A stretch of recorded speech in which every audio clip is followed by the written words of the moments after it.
The world saw him as a hero, but now he was just a prisoner in his own home. He'd been kicked out, discarded by the strongest team in the world. And for what? For being a thief, a class everyone now despised. Akoma's mind reeled. While his so-called friends soaked in the glory, he was the sole failure left in their wake. Suddenly, the city screamed. A red alert painted the sky. A colossal beast erupted from the ground, turning the world to rubble. He thought he could be a hero one last time. He was wrong. A single blow shattered him. But with his last breath, a thief's instinct flared one final steel. His fingers closed around it. The Time's divine Kronos, watch asterisk. An item that could rewind time 10 years and awaken a power beyond imagining.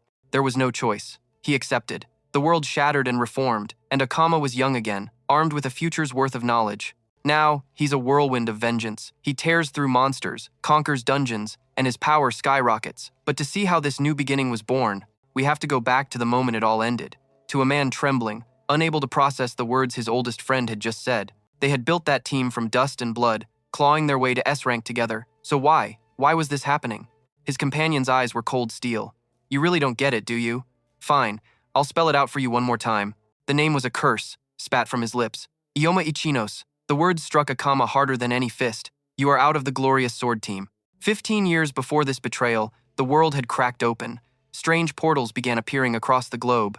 They were gateways to nightmare realms, vomiting out endless legions of monsters that swarmed the earth. But in the darkness, a new light emerged. A fraction of humanity awakened to powers straight from a video game, granting them the ability to fight back. This new generation of warriors was humanity's only hope against the tide.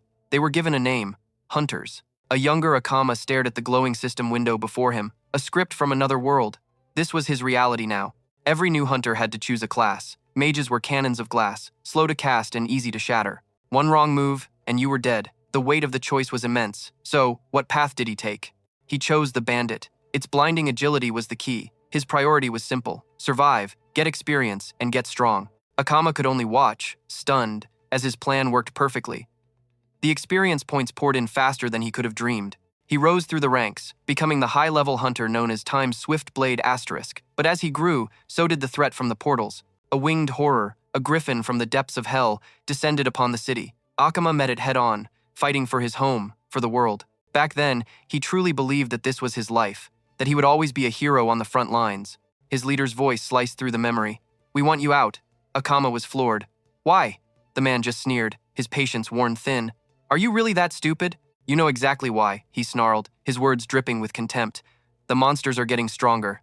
And your attacks? They barely scratch them. You're not even useful as support anymore." Akoma's fists clenched, his knuckles white. He fought to keep his voice steady. Bandits were valued for their speed, the leader mocked. But that was in the past. No one picks your useless class now. A fresh-faced mage deals more damage than you ever could. The guild agrees. We're removing you from the S-rank list. Consider it a mercy, so you don't get yourself splattered in a high-level portal. Desperation clawed at his throat. "I understand my flaws," Akoma pleaded. "I can do better. I can." He put his life on the line for them, a vital part of the team. He was the one who could disorient and poison beasts when no one else could. Their eyes locked for a tense moment, but the leader just remarked that at least he wasn't taking it too hard. He pushed him to keep going. Akoma demanded to know what he meant. His former comrade just offered a hollow smile. Brushing past him, the man stated plainly that he was off the team, effective immediately. And just like that, he walked away, leaving Akoma frozen in place. Akoma just stood there, the words not making any sense. Later, he was surrounded by a sea of empty bottles. A mess of trash and cigarette butts was his only company.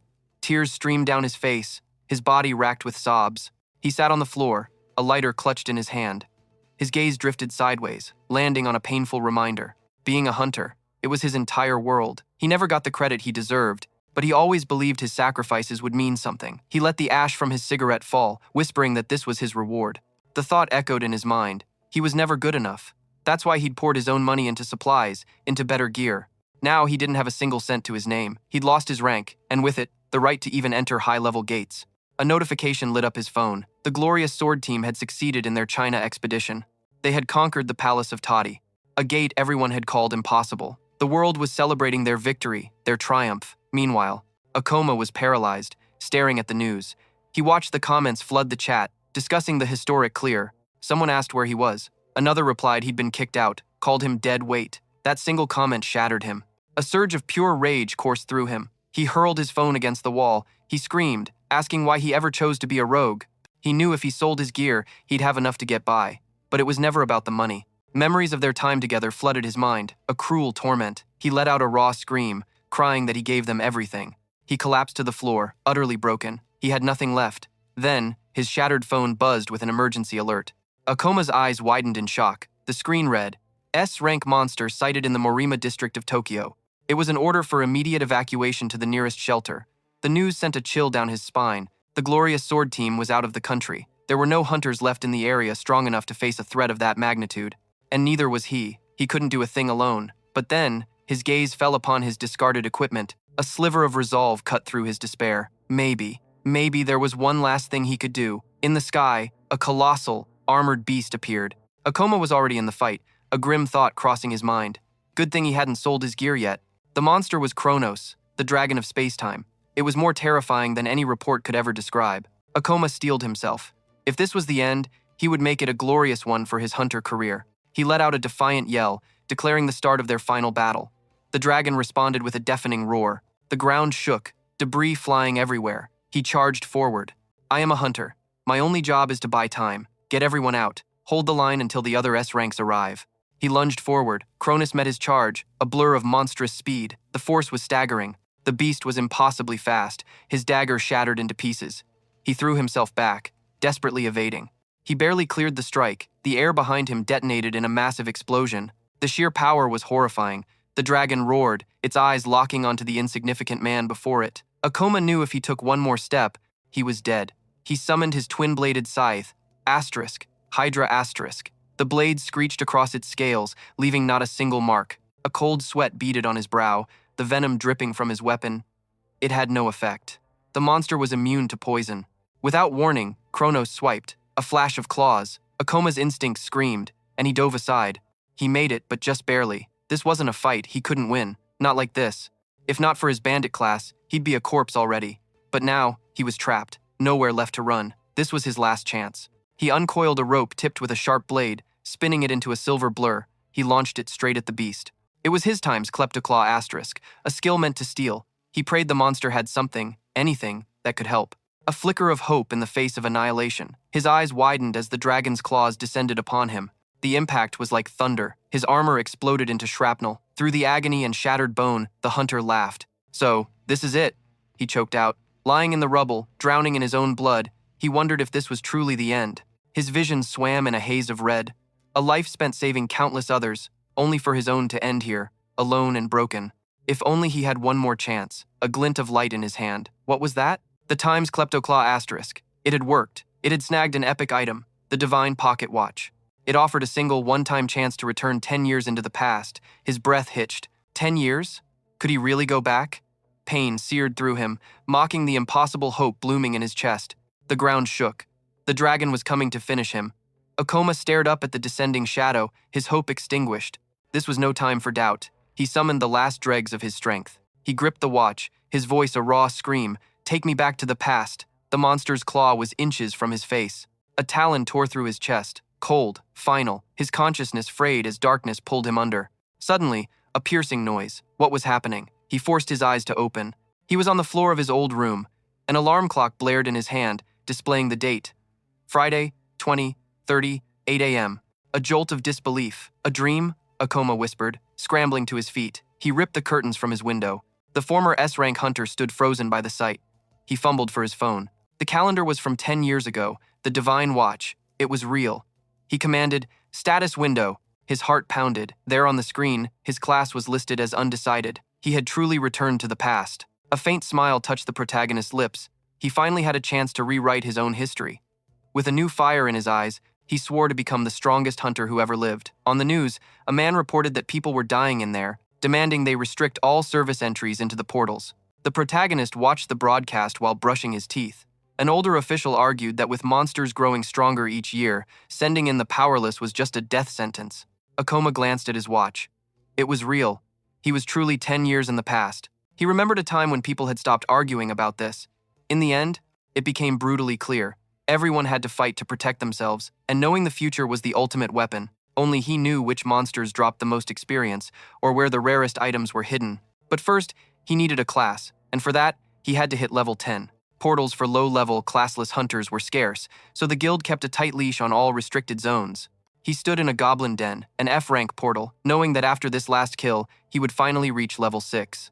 A man was already cutting down goblins nearby.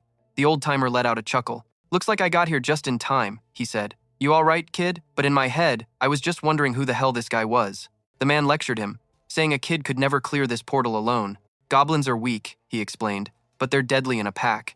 With a grin, he introduced himself as Kenji, a level 16 hunter with a fine sword, dedicated to keeping rookies from getting themselves killed. "They call me the tutorial guy," he boasted. Internally, I figured this guy must have way too much time on his hands. Kenji explained that since hunters don't have an official retirement age, this was just a good way for him to make some cash, but the boy's face was a mask of frustration. How did I get stuck in this mess? Suddenly, a triumphant shout cut through his thoughts. He'd finally hit level 10. The system chimed in his mind, "Level up. You have received 2 skill points." The old man started slapping him on the back, cheering that he'd finally made it to level 10. As I mumbled my thanks, Kenji added, "Keep this up, and you might even get famous." Meanwhile, the boy's only thought was, "I'm going to reach S rank." The man said Akoma could now choose his class, offering his help if needed. The protagonist stood lost in thought.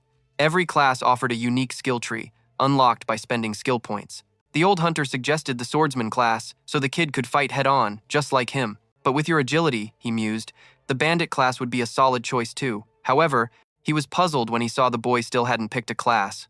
"Don't you know how to use your skill points?" Kenji asked. He questioned if anyone had bothered to tell the kid about the mandatory starting skills, asterisk light steps, times and times, fortitude asterisk.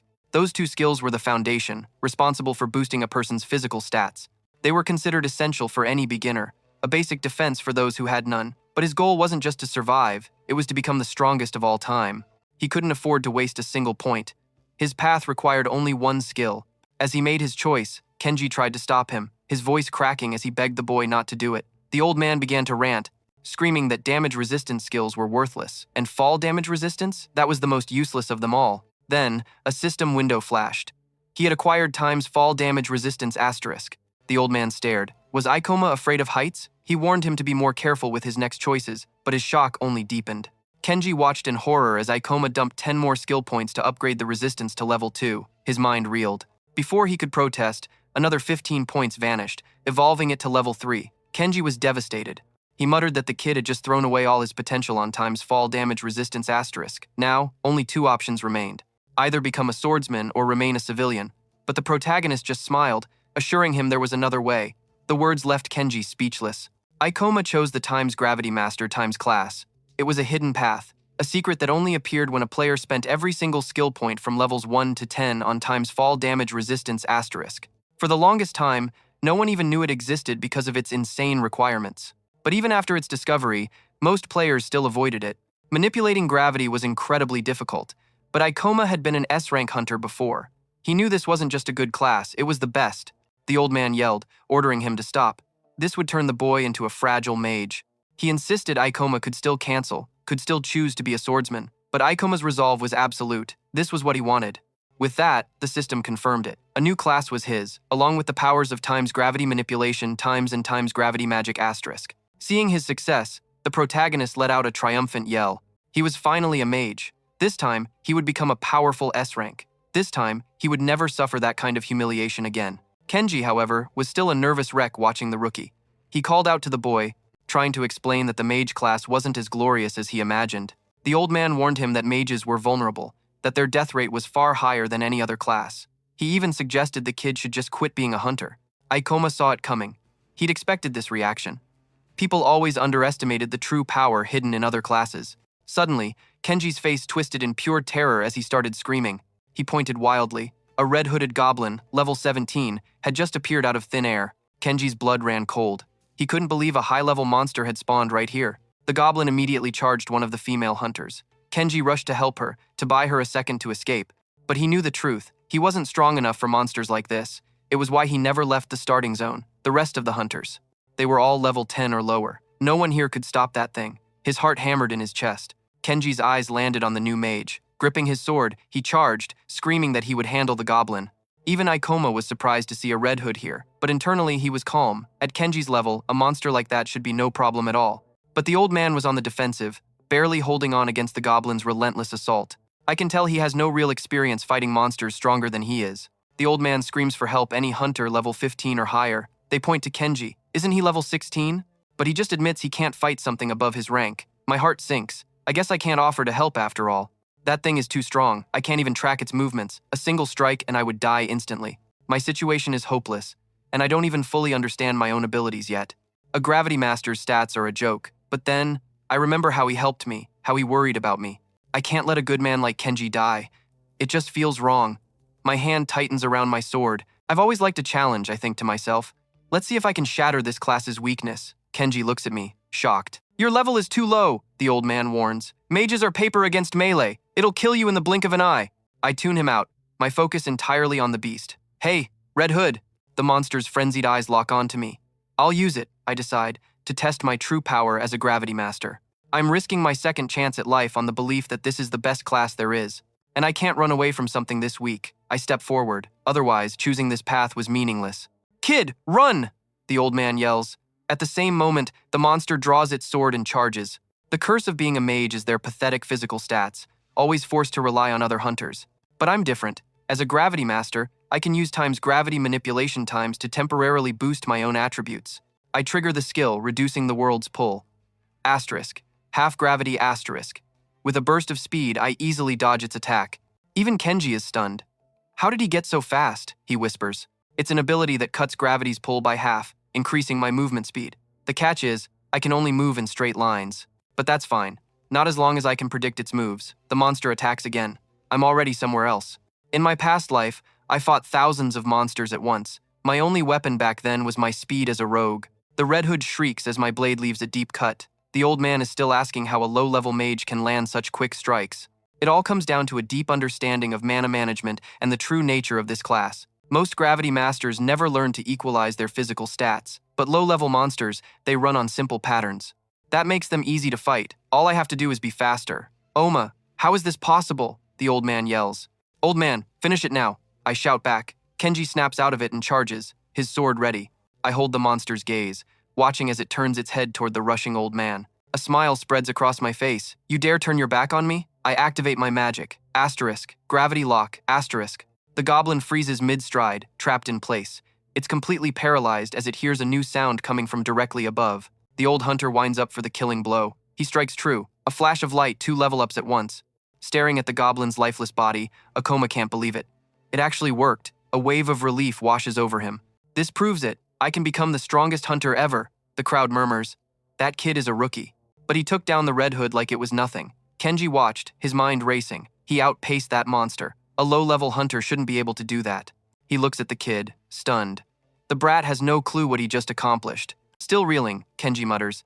That's more than just talent. Just who is this Akoma? Then, a blinding pain. Akoma stumbles, bracing himself against a rock, his mana completely drained. He'd have to get a better handle on his skills. The cost was too high, but across the clearing, the old hunter was just glad he was still breathing. The man walked over, a grateful look in his eyes. Thank you for the help. Need a lift? I can carry you. Akoma felt a flush of embarrassment. I guess I have to accept. So many hunters were in that portal, but only one stepped up. A kid who'd been awakened for just a few days. The old man's thoughts were a silent prayer of thanks. Asterisk. This boy. He gave me back my courage. Asterisk, asterisk, I let fear rule me. Sticking to monsters I knew I could beat. Asterisk, asterisk, no more being the tutorial guy. It's time to walk like a victor. Asterisk. Elsewhere, Kenji smiled. It was an honor to witness a hero's birth. He owed the kid. That portal was the ultimate test, proving the power of a times gravity master asterisk. Now, the real goal. Level up. But going solo was inefficient. Worse, it was a death wish. He needed a team, someone to watch his back. At the Hunter Association, the attendant looked puzzled. A gravity class? I've never heard of that. She glanced at his stats. Can you even be a hunter with numbers this low? Akoma dodged the question. Is anyone recruiting? The woman nodded. There is one team. They'll take anyone, regardless of class or level. Could you give me their contact? He asked. The attendant fidgeted, looking nervous. Look, you're a mage type with rock-bottom attributes. They might not take you. He just shrugged. Rare classes are always hard to place. I figured it wouldn't be easy. Just give me the contact, I'll handle it. Suddenly, a voice cut in. Hey, stop hassling the attendant. Just give it up and get lost. Akoma turned. And who are you? The guy smirked. You're a funny one. You should know who I am. He puffed out his chest. Kakeru, of the Thunder Knights. Every hunter worth a damn knows us. Akoma sized him up. All melee fighters, I'm guessing. Kakeru scoffed. Damn right, mages are useless, just a bunch of cowards who hide in the back, afraid to get their hands dirty. They don't even deserve to be called hunters, Kakeru sneered. Should have done your homework before picking a class, kid. Besides, your stats are a complete joke. It's an insult to see you dragging down the reputation of rare classes. Akoma's eyes narrowed. So that means you have a rare class too? Kakeru smirked. You want to see what real power looks like? He leveled his blade at the boy. Then watch this. He raised his sword, invoking Time's Lightning Summoning Asterisk. This is the ultimate class. Unbeatable stats, unmatched skills. The crowd gasped, their murmurs spreading like wildfire. A class like that? It actually exists? The loudmouth puffed out his chest, soaking in their awe. Sir, the attendant warned, the use of abilities is forbidden here. Kakeru just waved her off. The brat needed a lesson. His eyes dripped with scorn. This has nothing to do with him, anyway. He's the arrogant one, he insisted, trying to leech off a real team. As the fool continued his rant, Akoma's mind sharpened. A Thunder Knight, high burst damage, yes, but their movements were rigid, predictable. A glass cannon, utterly useless in a complex fight. He'd be torn apart by anything fast, or anything immune to lightning. He just didn't know his fate yet. Voices in the crowd began to agree with him. Mages are dead weight. All this fuss just to find a party to carry him. But others stared at Kakeru, their faces a mix of admiration and envy. Akoma remembered, of course. Portals were still a new terror back then. This widespread ignorance wasn't surprising. He'd almost forgotten how they used to treat mages. All they saw were raw stats and flashy skills. Nothing else mattered. The truth was becoming cold and clear. He would have to do this alone. The attendant turned to Kakeru. That was completely uncalled for. Akoma offered her a small, grateful nod. It was my mistake for asking, he said. I'll go it alone for now. The blowhard sneered. Maybe you should reconsider being a hunter at all. I'd rather not find your corpse rotting in some gate. Akoma simply turned his back and walked away. Thanks for the advice, Akoma said, his voice flat. Kakeru watched him go, a smug look plastered on his face. In a quiet room at the Hunter Guild, Akoma stared at a book, his mind elsewhere. Earning their trust would take time. A long time. Parties were out of the question for now. He needed an ally, someone he could rely on for the long haul, a class with synergy that could complement his own. But before any of that, he had to level up. He needed to achieve something that no one could possibly ignore. Defeating the Red Hood felt almost too easy. He'd only just scratched the surface of what a gravity user was truly capable of. Could he challenge a portal with monsters above his level? He scanned the listings. There, the level 25 statue temple. A perfect choice. It was a controlled gate, managed by the guild and kept open so hunters could grind for experience. The strongest creature in that portal was the Stone Knight, making it the perfect training ground for low-level hunters to earn some cash. And if he could hunt the monsters in there solo, maybe then they would finally have to take notice. Hunters could enter these portals even if they were underleveled, gaining experience by farming the weaker mobs near the entrance. Akoma snapped the book shut.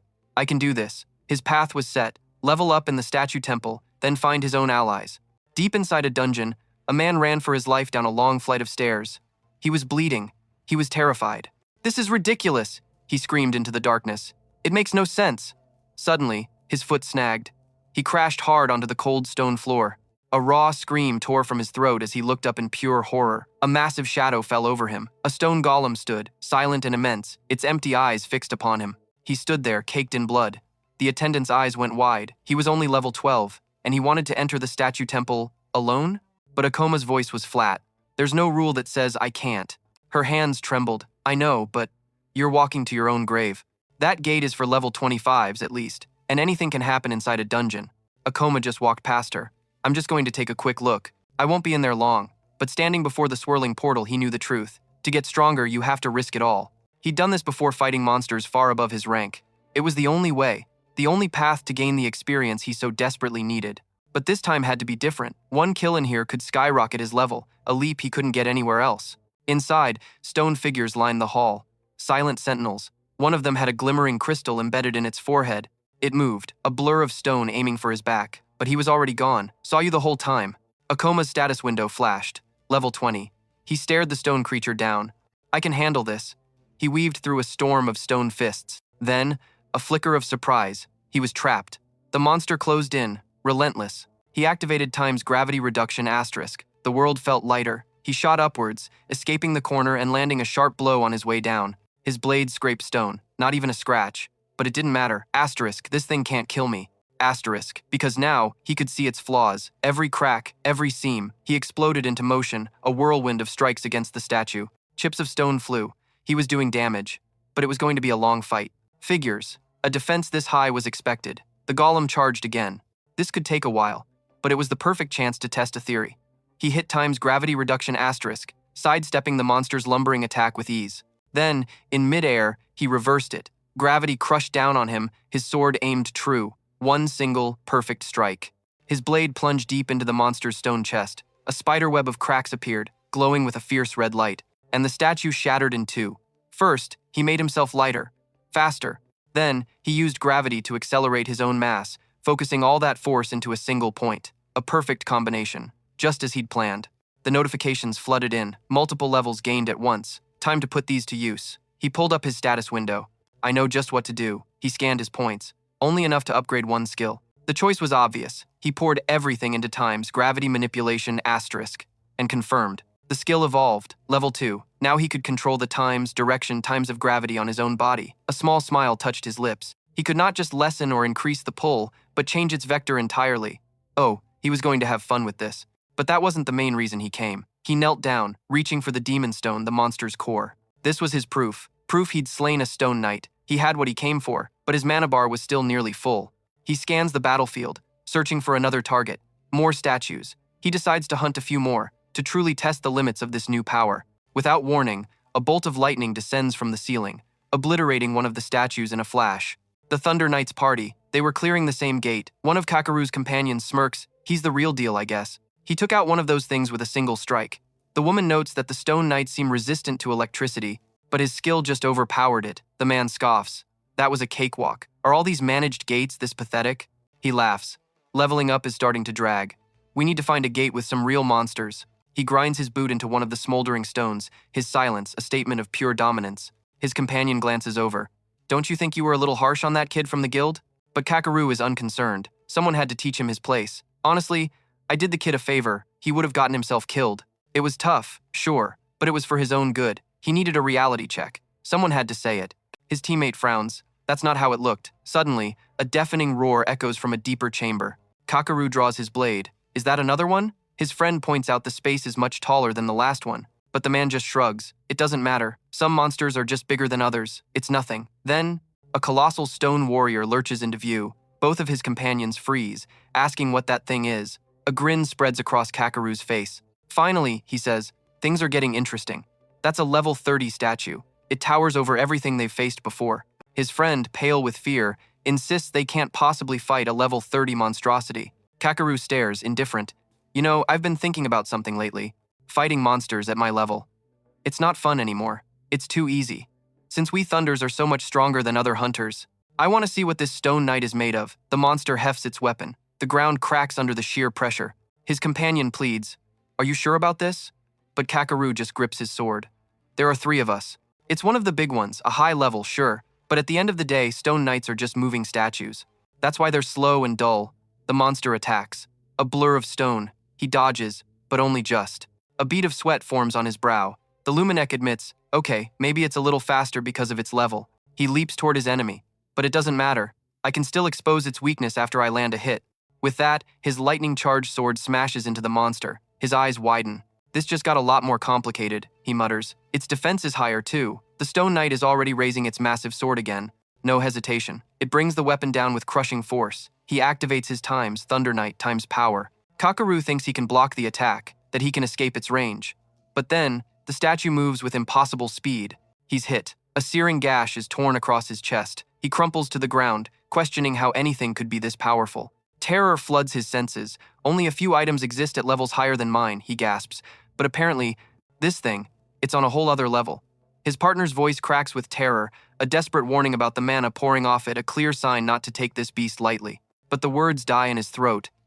The statue is already a blur of stone, aimed right at the girl. She barely gets her sword up, the impact jarring her to the bone. Karen, her teammate screams as she's sent flying. He's next, a crushing blow to the gut. The force steals his breath, and he chokes on his own blood. Both of them, down, just like that. Kakeru's blood runs cold. No, this can't be happening, he whimpers, his mind reeling in panic. He stares at the colossal monster, frozen. Was it always this terrifying, or was he just blind? He forces his power to the surface, muttering, I'm different, I'm special. A torrent of lightning erupts from his hands, striking the knight head on. That was everything he had, every last spark.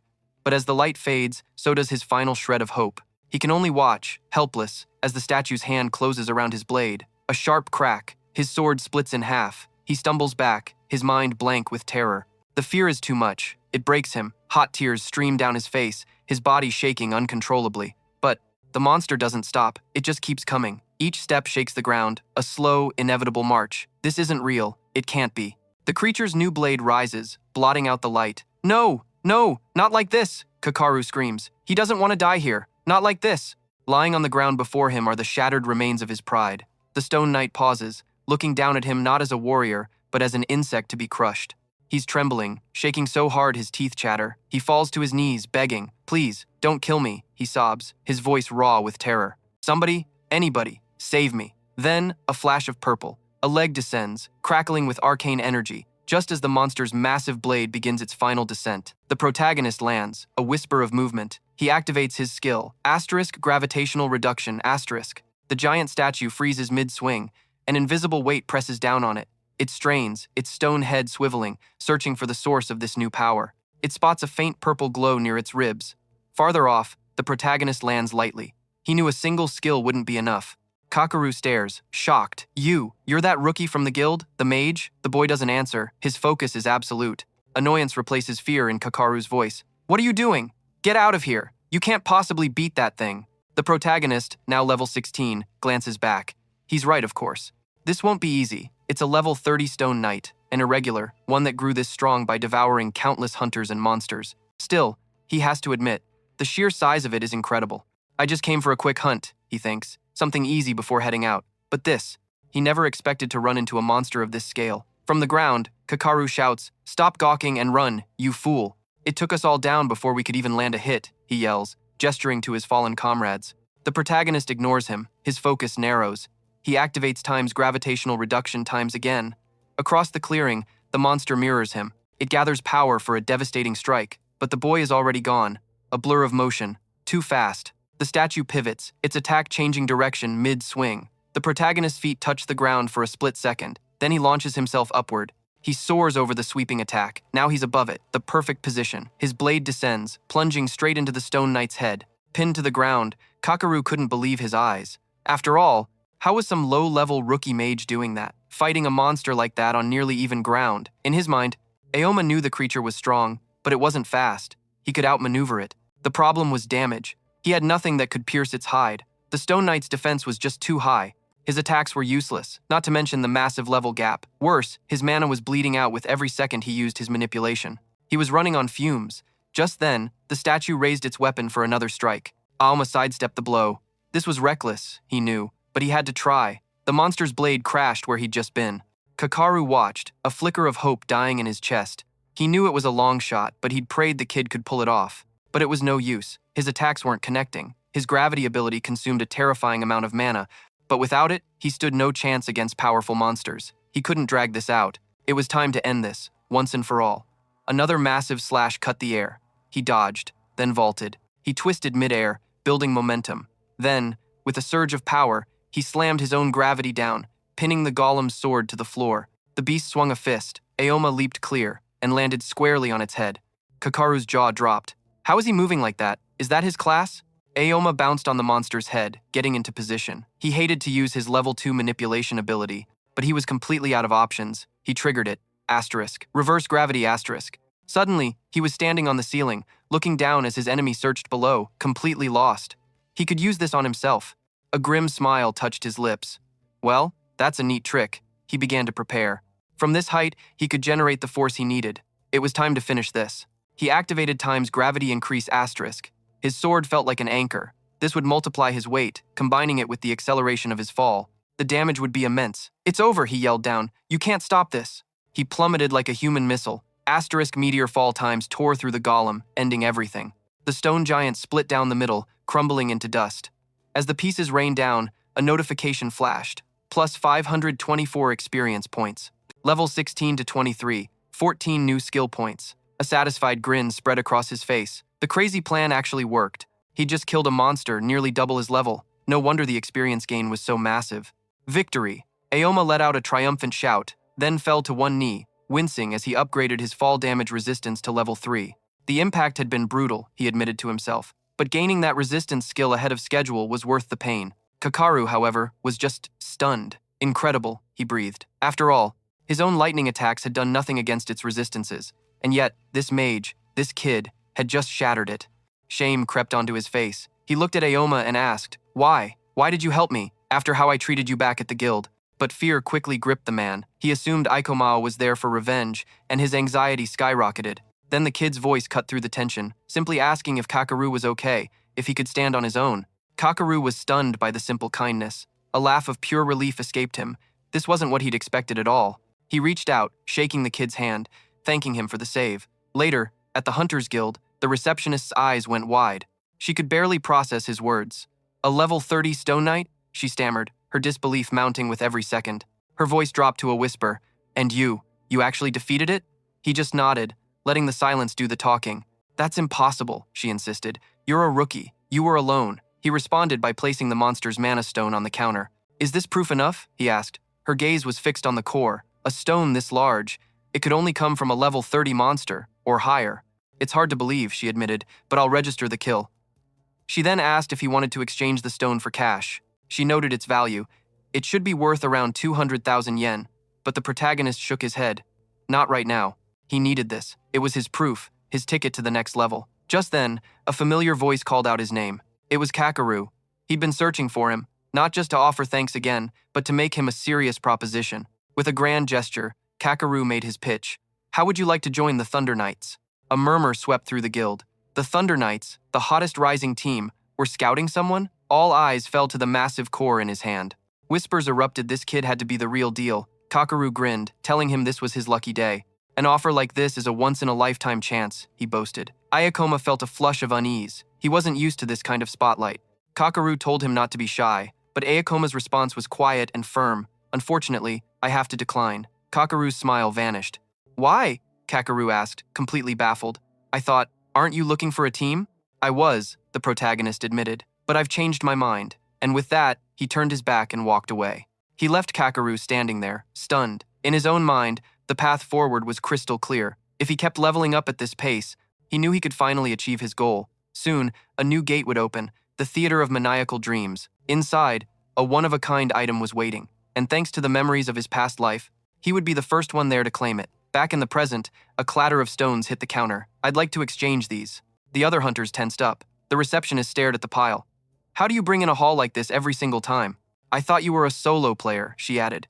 He ignored the question. "There's one more thing. I'm requesting a promotion to D rank." Everyone knew the rules. F to E required a class, but D rank, that was the gateway to portal disasters. The receptionist shook her head, stating policy. The level requirement for a promotion request is 25. Ikoma simply projected his status window for her to see.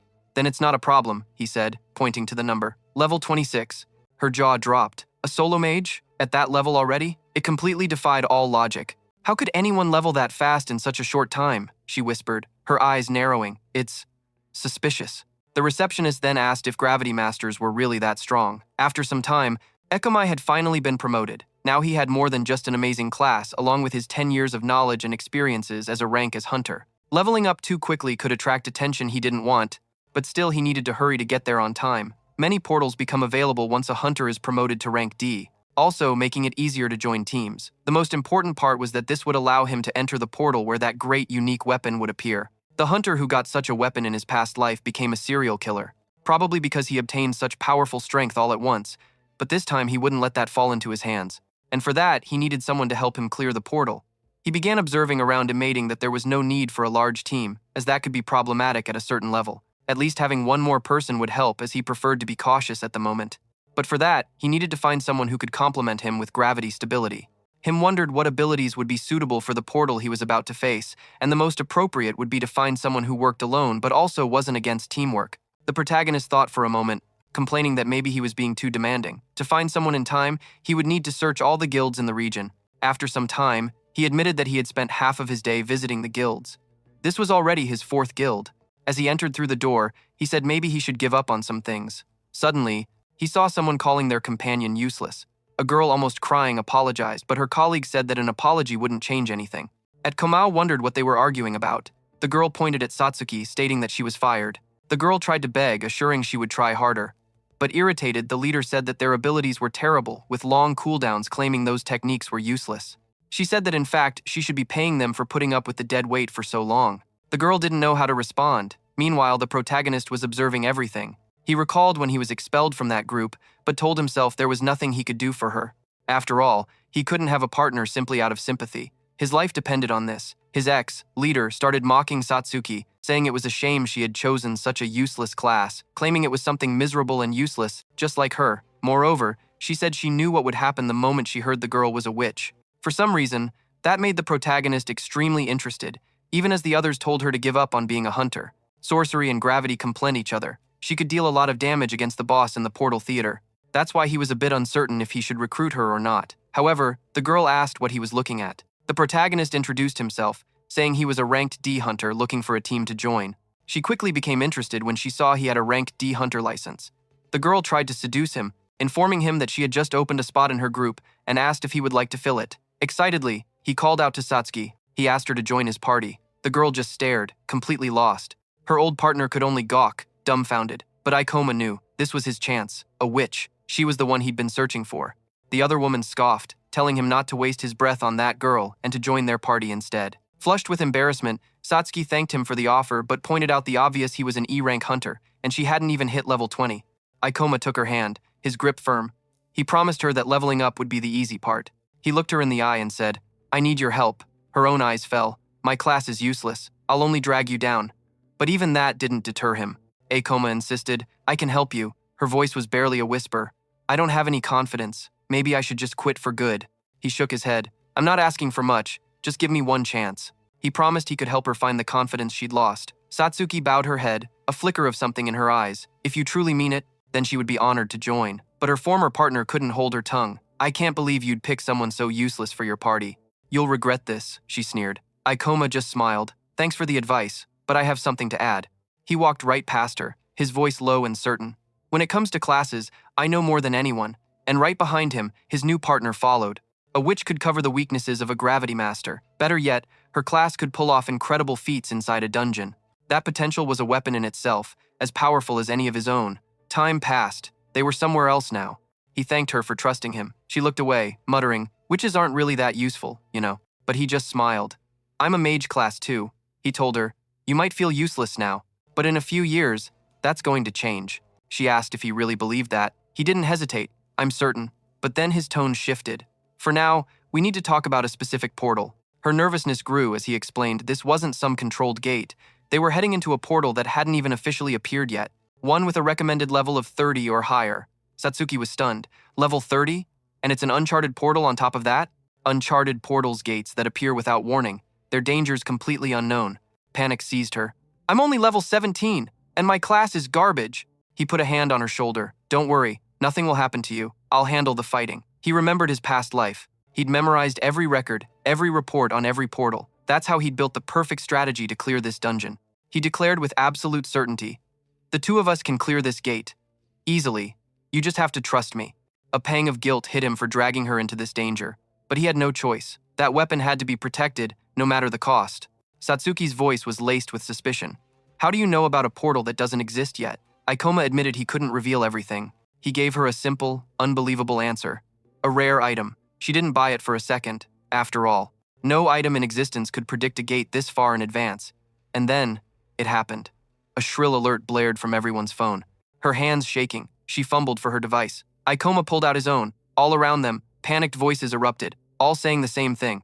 Portal alert, especially being so close to the Sikyo district. Satsuki's eyes widened, asking if this was the portal he meant. But Ikoma was firm. They would begin tomorrow. He explained that no one else could likely clear this portal within a week, but the reward for killing the boss would be worth it. Soon, they were at the site, searching for the entrance. Satsuki nervously asked if the coma was a certainty. They found it quickly. The portal eradication ministry had already cordoned off the area. A woman rushed toward them. "Are you two hunters?" She pleaded with them to report anything they found: the portal's layout, the monster's abilities, any information at all. "But your safety is paramount," she warned, her voice grim. "We've lost too many in uncharted portals like this." Ikoma simply told her the ministry could count on them. Satsuki pulled him aside. "You didn't say we were going to kill the boss." "Because you would have tried to stop me," he stated plainly, before they stepped through the shimmering veil. Inside, he warned her this place was different. He could feel it. "Still anxious?" he asked gently. She could only nod, stammering a yes. I'm sorry for asking this of you, he said, his voice low. I'll handle the monsters alone. If it gets to be too much, we leave immediately. The fear of being abandoned again washed over her. I'll do my best, Satsuki blurted out. You can even use me as bait. Akoma's head snapped around. That will not be necessary. He just needed her to cast her spells. She looked down, ashamed. I barely know any useful skills. He paused. Can you use times mana drain asterisk? The skill siphons mana from a target, perfect for long, grueling fights against powerful monsters. Better yet, it allows the caster to transfer that stolen mana to an ally. For a gravity user like him, it was the ultimate support ability. With her help, his own mana reserves would be a non-issue, even against the most draining foes. But it takes too long to cast, she argued, and the mana return isn't very good. Her old instincts screamed at her. It's better to use skills that just hurt the enemy directly. Ikoima thought to himself, asterisk, maybe, if you're a damage dealer, asterisk. But out loud he just said, I'm going all out. That will buy you all the time you need. A massive clown bear charged them. He sidestepped its claws with ease. Now, Satsuki, he yelled. She unleashed a shadowy orb. The spell slammed into the beast. It roared, staggering back in pain. Its guard was down. An opening. Ikoma launched himself into the air. He soared above his enemy. Gravity intensified around him. He plummeted down, sword first, straight through the bear's skull. It was over. Ikoma casually sheathed his blade. Too easy, he muttered, watching 212 experience points flow into him. Satsuki stared at her status screen, shocked. I gained 3 levels at once. Her face fell. But I feel bad. You did all the work. He shook his head. I'll need you as we go deeper. Besides, he added, we're a team. You need to get stronger too. Her breath hitched. A team? She looked at him, a fragile smile forming. This feels so different. With Awa, it never felt real. Satsuki's eyes filled with a new fire. I'll try to be more useful in the next fight. Ikoma gave a small smile. Just don't push yourself too hard. He steeled his resolve. They would be fine. They would crush the boss and claim its rare treasures. In his past life, a man named Kowu found that item, and with it, he became the most reviled criminal in the history of the portals. But that man never rose to power in this timeline, so it was unlikely they'd even find it. 2 days had passed since the theater opened. Elsewhere, a battle raged. A hammer sliced through the air, only to meet empty space. A chilling laugh echoed. Activating a skill, asterisk, life gear asterisk, he delivered a single, decisive blow. Crimson soaked his loincloth. As the body fell, Karu sneered, You should have known better than to challenge me. A notification appeared. Another level up. The madman grinned. These weaklings gave a surprising amount of experience. He mused that since humans don't prey on each other, they're pathetically easy to hunt down and eliminate. He was already level 36. Back with Akoma's party, the air grew heavy under the weight of time's gravity increase asterisk. Akoma conjured a sphere of pure darkness. He slammed the clown in the box into the floor with overwhelming force. The girl spoke, embarrassed. I've just been casting spells from the back, but I've leveled up so much. I'm already at level 22. She admitted it felt like she'd gained everything for nothing, certain he could have done it all by himself. But Akoma corrected her, explaining it only seemed easy because they hadn't faced a truly strong monster. These things have simple attack patterns, he said, reassuring her. The witch class is incredibly powerful. It really doesn't feel like it, she mumbled. Changing the subject, Satsuki asked, Are we leaving soon? You've used a lot of mana, and mine is nearly gone. He explained he was using time's gravity manipulation times to boost his stats. That's why I'm so drained. She recalled the guild's warning. Retreat when mana drops below 50%. A slight smile touched his lips. It's time to test something. Before them, a lone clown goblin stood waiting. Ready? Akoma asked, his voice low. We're starting. In a flash, he completely immobilized the monster. Akoma then ordered her, use times mana drain asterisk. Satsuki froze, unsure of how to even respond. By restraining monsters and siphoning their energy, they could become a perpetual mana battery. She could then transfer that power directly to him. The girl stammered that she understood, but pleaded with him to at least cover the monster's face. Can't do that without wasting a skill, Akoma replied flatly. Seeing no other way, Satsuki began to cast her times, mana draining times ability. Now we can keep going, the protagonist stated, while the girl could only whisper an apology to the poor creature. It lay crumpled on the ground, utterly defeated. I'll transfer the mana now, she said, but Akoma cut in, Why are you blushing? Don't make this weird, he warned. She reluctantly began channeling the stolen energy into her companion. Akoma watched his mana jump from 16 to 25. The girl sighed, admitting, It's not as efficient as I'd hoped. It took all that time for just 9 points. He smirked. That's exactly why we're going to do it to 6 more goblins. Satsuki's eyes widened in shock. You're serious? We're really going to do that? It's the perfect chance to level up, he declared. Moments later, his blade bit deep into the flesh of another monster. That's the 6th one down, Ikoma said, his eyes on her. Mana? She gave a slight nod, almost completely restored. Satsuki's level rocketed from 20 to 22. Ikoma himself only gained 1. Her eyes wide with excitement, she said they could keep this up all day. But Akoma cut through her enthusiasm. If we take too long to recover, we get careless. That's how people get killed. Even so, a smirk touched his lips. He could fight these things endlessly. They would never truly be a threat to him. Satsuki, however, was just staring at her status window. So many levels. In a single day. This was a world away from every portal expedition she had ever known. The guild's voice echoed in her mind. Never engage a monster above your level. Never take unnecessary risks. Akoma watched her, reading the conflict on her face. He stood. The guild has to preach safety. It's the only way to protect the weak. But you don't get strong by being safe, he continued. True power is forged by facing overwhelming odds, by tearing skills and experience from your superiors. She looked at him, his words reshaping her reality. Fear gave way to a steely resolve. Sometime later, they arrived. They walked through the skeletal remains of a grand cathedral. Are we really going to clear this whole place? Satsuki whispered. He stopped abruptly before a monolithic door. We're here. The master of the theater of maniacal dreams is right behind that door, Akoma said, a grim smile on his face as he reached out. We made it in 2 days, he mused aloud. The eradication ministry would never believe it, but his confidence was lost on Satsuki, who was shaking uncontrollably. You mean, the boss monster? She stammered. The doors creaked open, revealing the nightmare within. Akoma said nothing, his gaze sharp and analytical. Deep down, however, his heart hammered against his ribs. Beyond this monster lay the one prize he failed to claim in his past life. This time would be different. We end this now, he said, his voice low and firm. Stick to the plan. Satsuki nodded, her face set, just as a shadow detached itself from the others behind them. From the darkness, Karu observed their every move. The grotesque clown in the center of the chamber began to stir, its laughter echoing like shattering glass. Ikoma gave a sharp, decisive gesture to Satsuki. They exploded into motion, running parallel paths. I'll draw its fire, he shouted over the din. You wait for the opening. A direct assault was impossible. Bosses like this had far too much health, their regeneration too fast for a battle of attrition. They needed a strategy. They needed to be clever.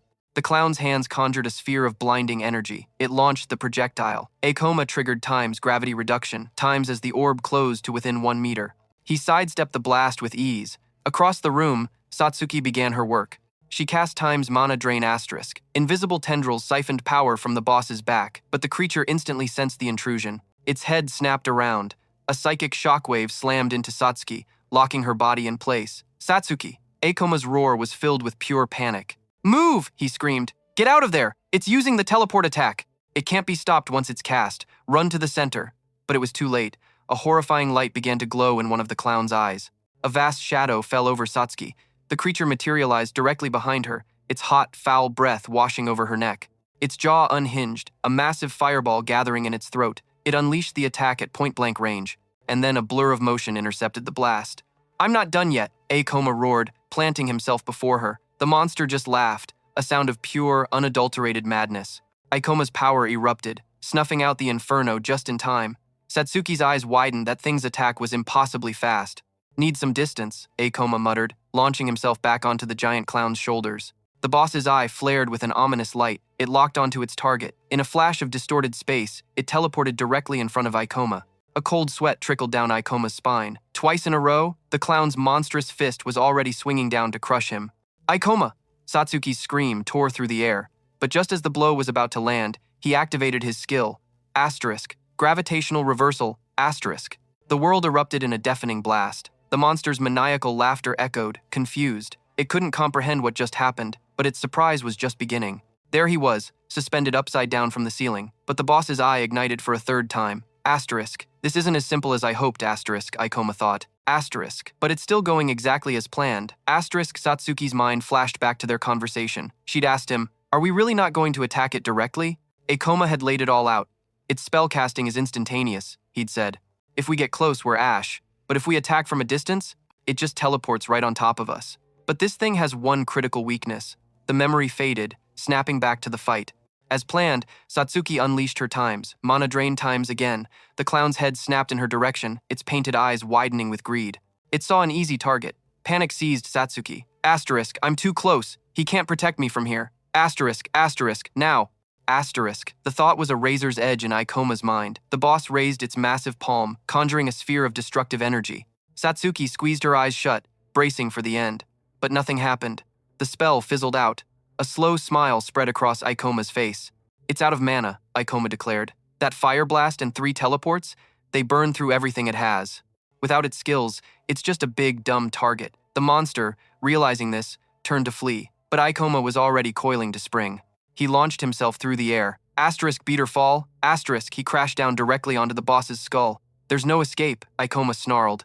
You need your skills just to walk properly. On cue, Satsuki unleashed her power once more. A sphere of pure darkness slammed into the boss.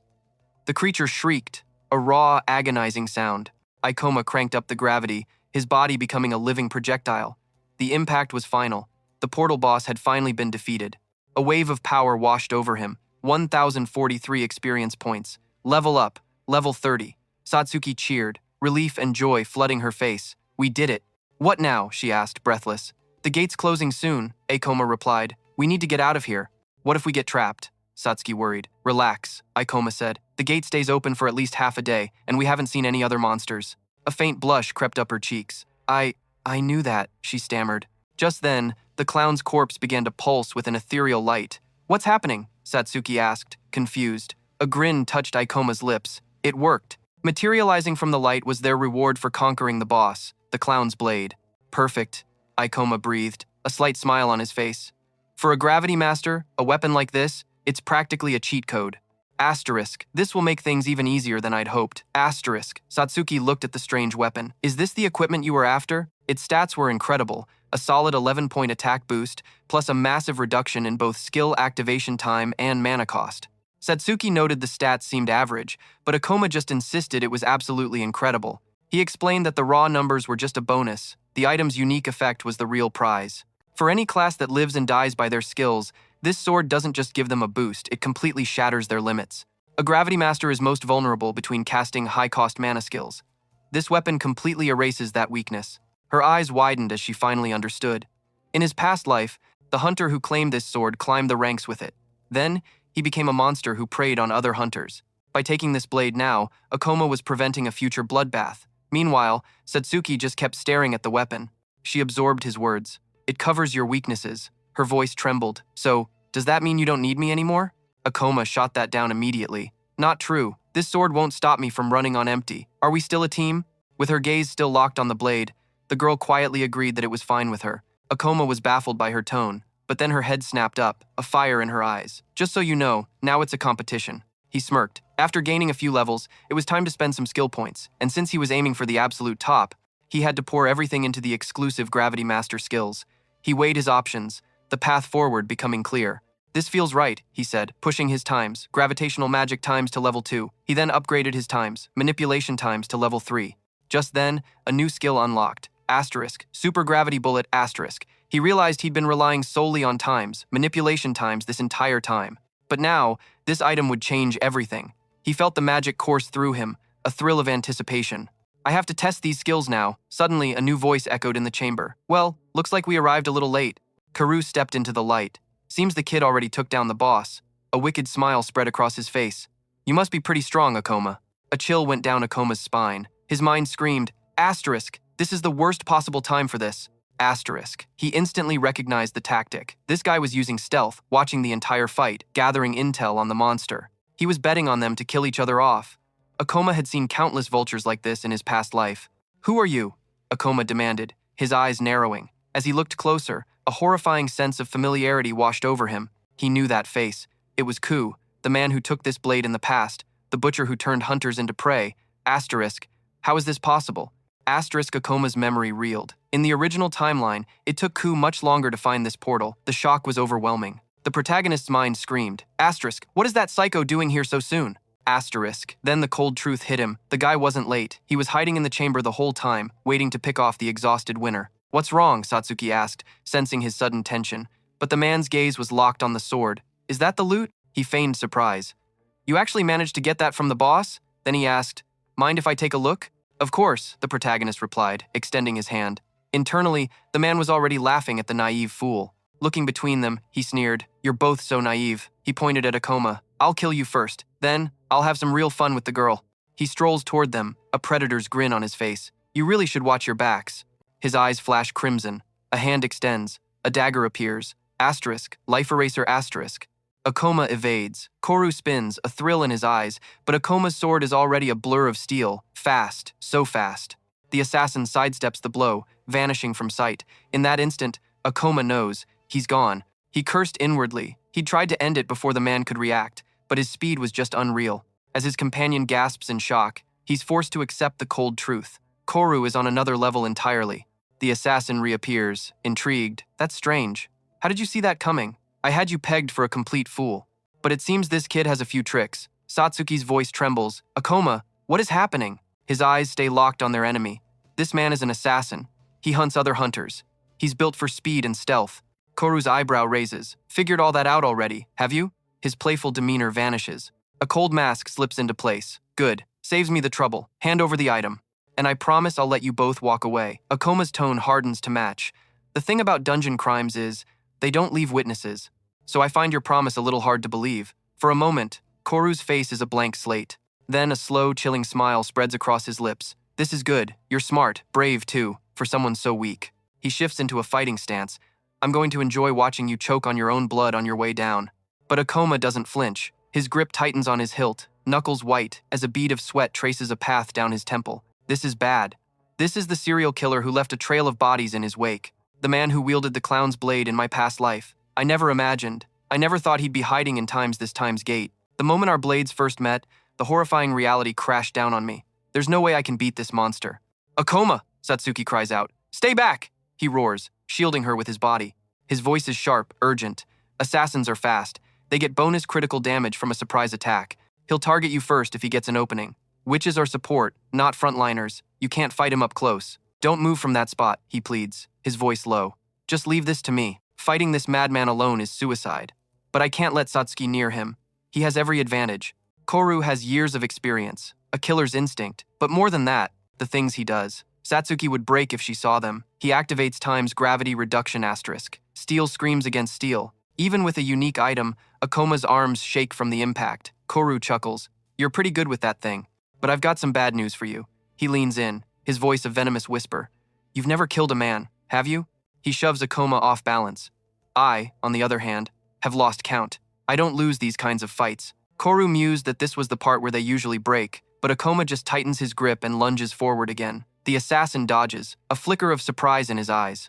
He believes most fighters crack under pressure, that they always make mistakes. But another blade whistles past his face, far too close. That's when he sees it. The kid's eyes are utterly devoid of shock. In fact, he's effortlessly matching him, move for move. This is ridiculous, Koru thinks. There's no way some low-level punk is actually pressuring him. From the sidelines, Satsuki watches, her breath caught in her throat. She always knew her companion was a genius, a master of knowledge. But this raw combat instinct is something else entirely. Akoma, meanwhile, knows he's only alive because he got this blade in time. It slashed his skill's activation delay, letting him instantly flip between weakening and strengthening gravity. Without it, he'd never have withstood the onslaught. His mana would have been bone dry, especially with the sword cutting his consumption.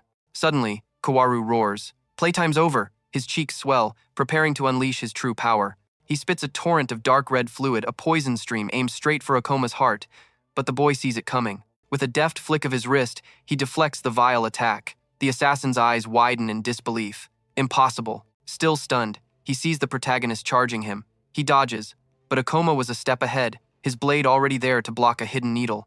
The assassin feels cold steel trace a line across his cheek. Enraged, he screams, "You're just lucky, you little brat." Kawaru lunges again, vowing it won't happen twice. Akoma, on the other hand, remains perfectly calm. He unleashes his times, life eraser times skill, a strike meant to be the final blow, but the protagonist simply activates his own power, cranking up the gravity. The blade is ripped from Kawaru's hand. The assassin freezes, a jolt of pure pain seizing him. The protagonist speaks, his voice flat. Your skill just accelerates your arm toward your target's neck. The madman is even more stunned now, completely lost as to how his opponent figured it all out. Akoma explains, "It's that simplicity that makes your moves so easy to read. If it were me, I'd never use an ability like that against an enemy like me." At that moment, Satsuki begins to channel her own power. She launches her times, Shadow Sphere asterisk. Kao senses the attack coming from behind and stumbles. When he looks forward again, he sees Akoma's sword already descending. The protagonist's blade flashes, carving a deep gash across his face. The assassin lets out a raw scream, babbling about his eye as he tries to staunch the bleeding. How dare you, he shrieks. Watching him, Akoma realizes he's not just reacting anymore. He's countering every dirty trick, matching the killer's speed using his time's gravity manipulation asterisk. His only problem now is his mana. It's running on fumes after the boss fight. Soon, it will be empty. And when that happens, they're both dead. As Akoma charges, Kaworu howls, promising to end the boy right here. Snatching his knife from the ground, the assassin readies himself, raw fear creeping into his heart. Why is this kid so hard to kill? He knows everything, from his movements to his hidden tricks. Not only that, he's overwhelmingly powerful. Watching Akoma weave from side to side like a phantom, he knows. This isn't right. Akoma lunges for his blind spot. The assassin counters, a blur of time's shadow steps asterisk, but the strain shows. He's tiring. A flicker of worry sharpens Ikoma's next strike, a desperate slash. Karu smirks. The kid has the upper hand, so why the panic? Then, a chilling laugh fills the air. Good thing I let you have that, boss, Karu sneers.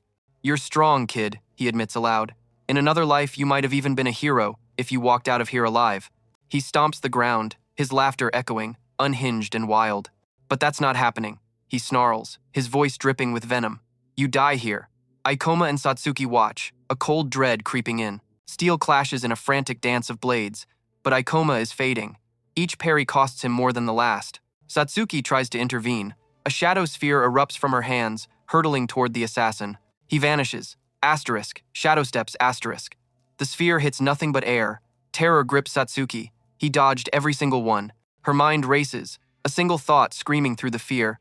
Asterisk, I'm useless. Asterisk, she watches Ikoma fight, a blur of desperate motion against an enemy who feels invincible. He had the advantage, but now, the tide is turning. The pressure is mounting. The madman's shouts fill the air, a gleeful roar. I love this. Between clashing steel, he grins. It's not every day you face someone and don't know who's walking away. Savor it while it lasts, he bellows. Ikoma lunges.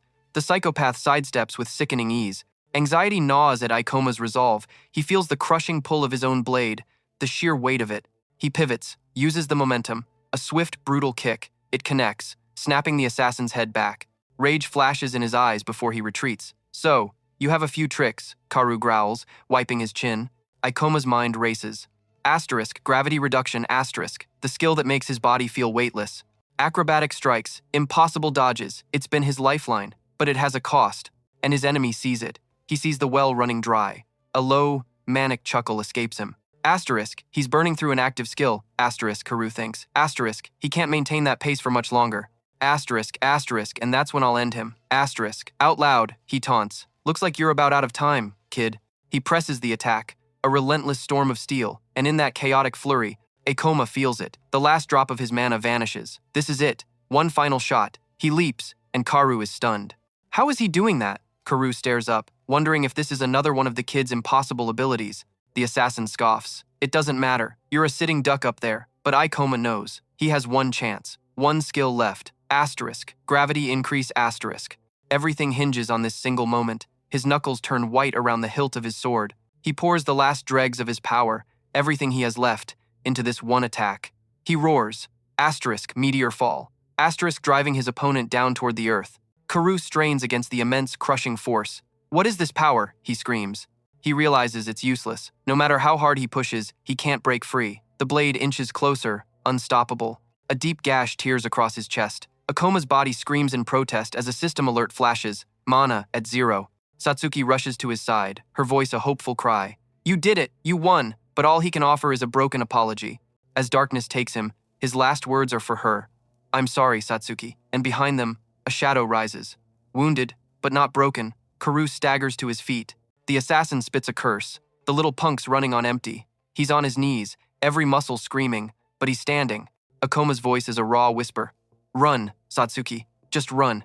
He grits his teeth, forcing the words out. He won't get past me. You have to go, now. Even Karu lets out a twisted laugh. Impressive. After that, boss, you should be a corpse. But you kept fighting me, just to keep me away from her. The words hit Satsuki like a physical blow. The madman grins. And all for what? For this worthless baggage? I'll admit, I'm starting to like you. A low growl rumbles in Akoma's chest. And you still haven't even given me your full name. That's real grit. But his words find their mark in Satsuki. Was it true? Was she just dragging him down? Tears blur her vision.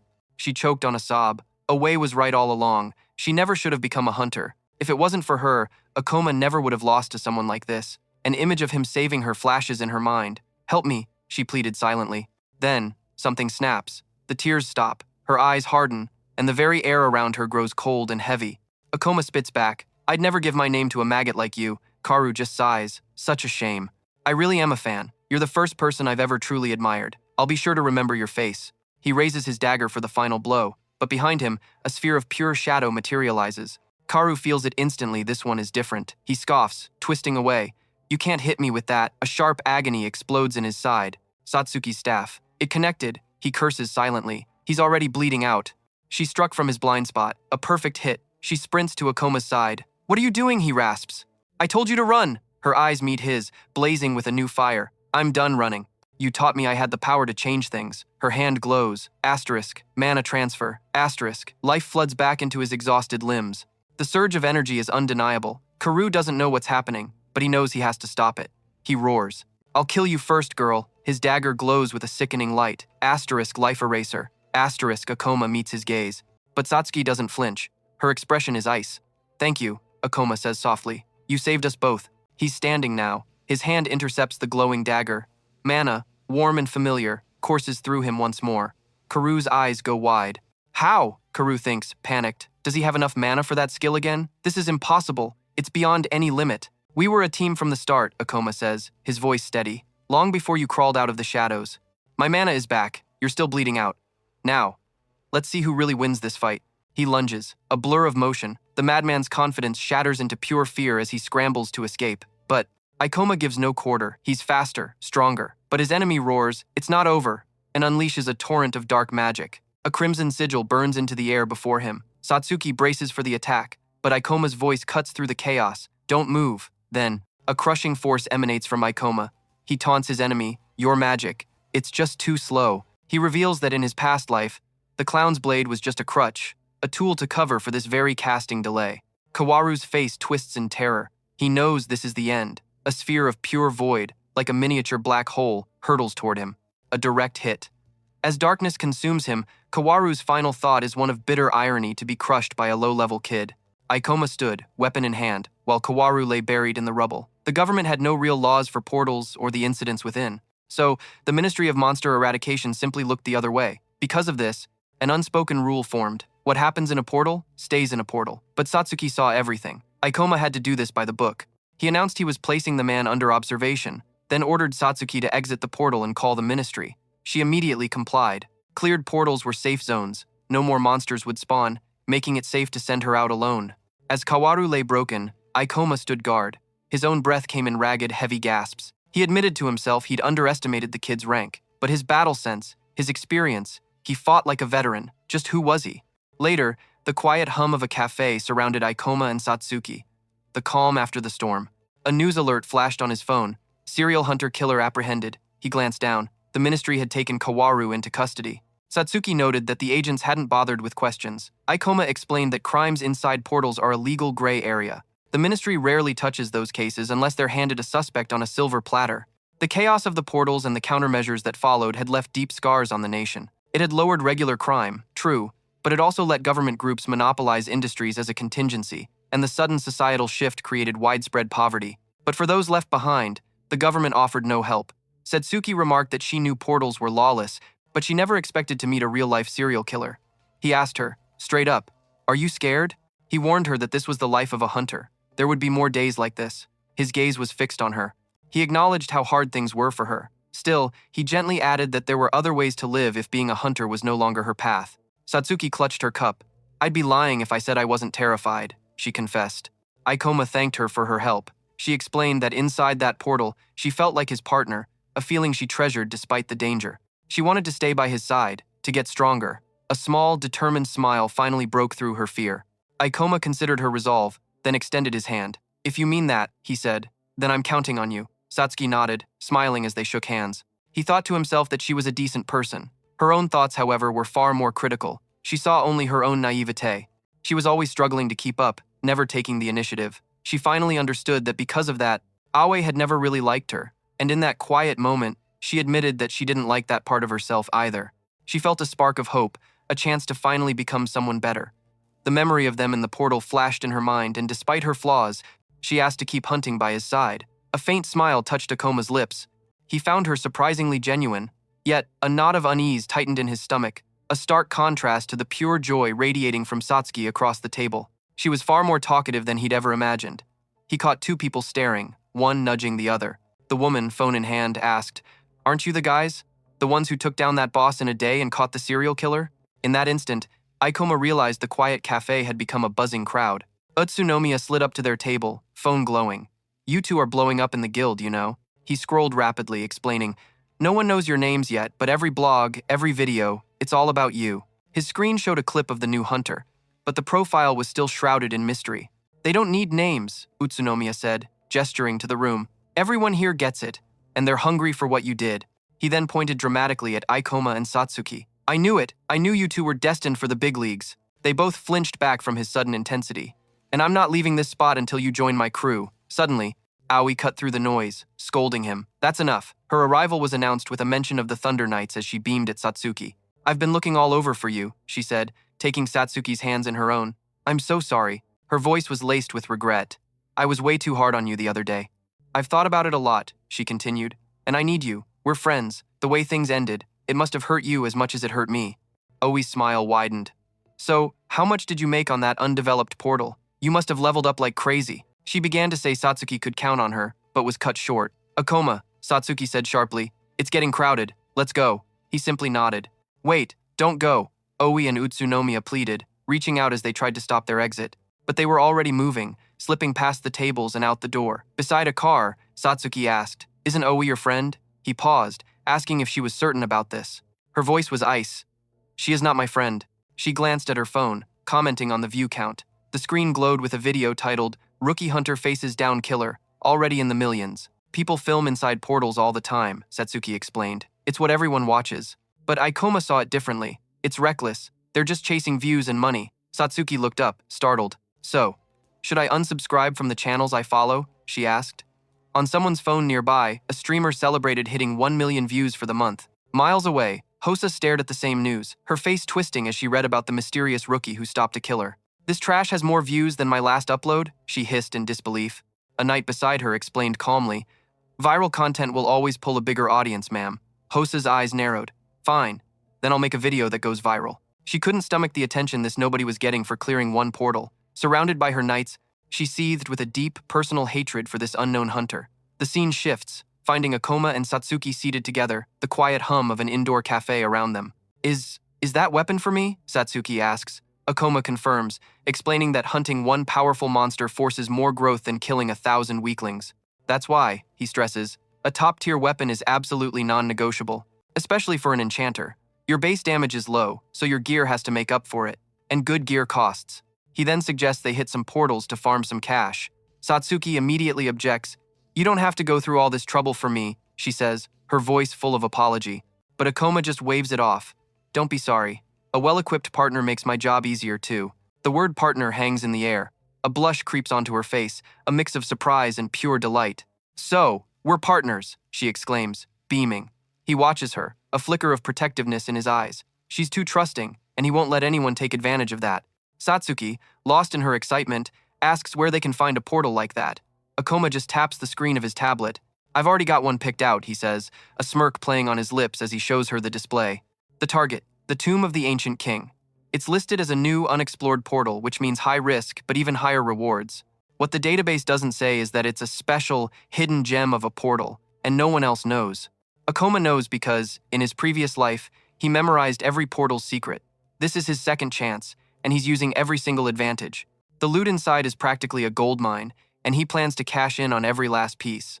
Better yet, portals like this have a chance to drop unique, game-breaking items. "Best part," he says, "we'll have the whole place to ourselves. We can strip it clean, no interruptions." Satsuki sees a greedy, almost predatory glint in his eye as he laughs. Soon after, they stand before the tomb's imposing entrance. Mist swirls around their feet.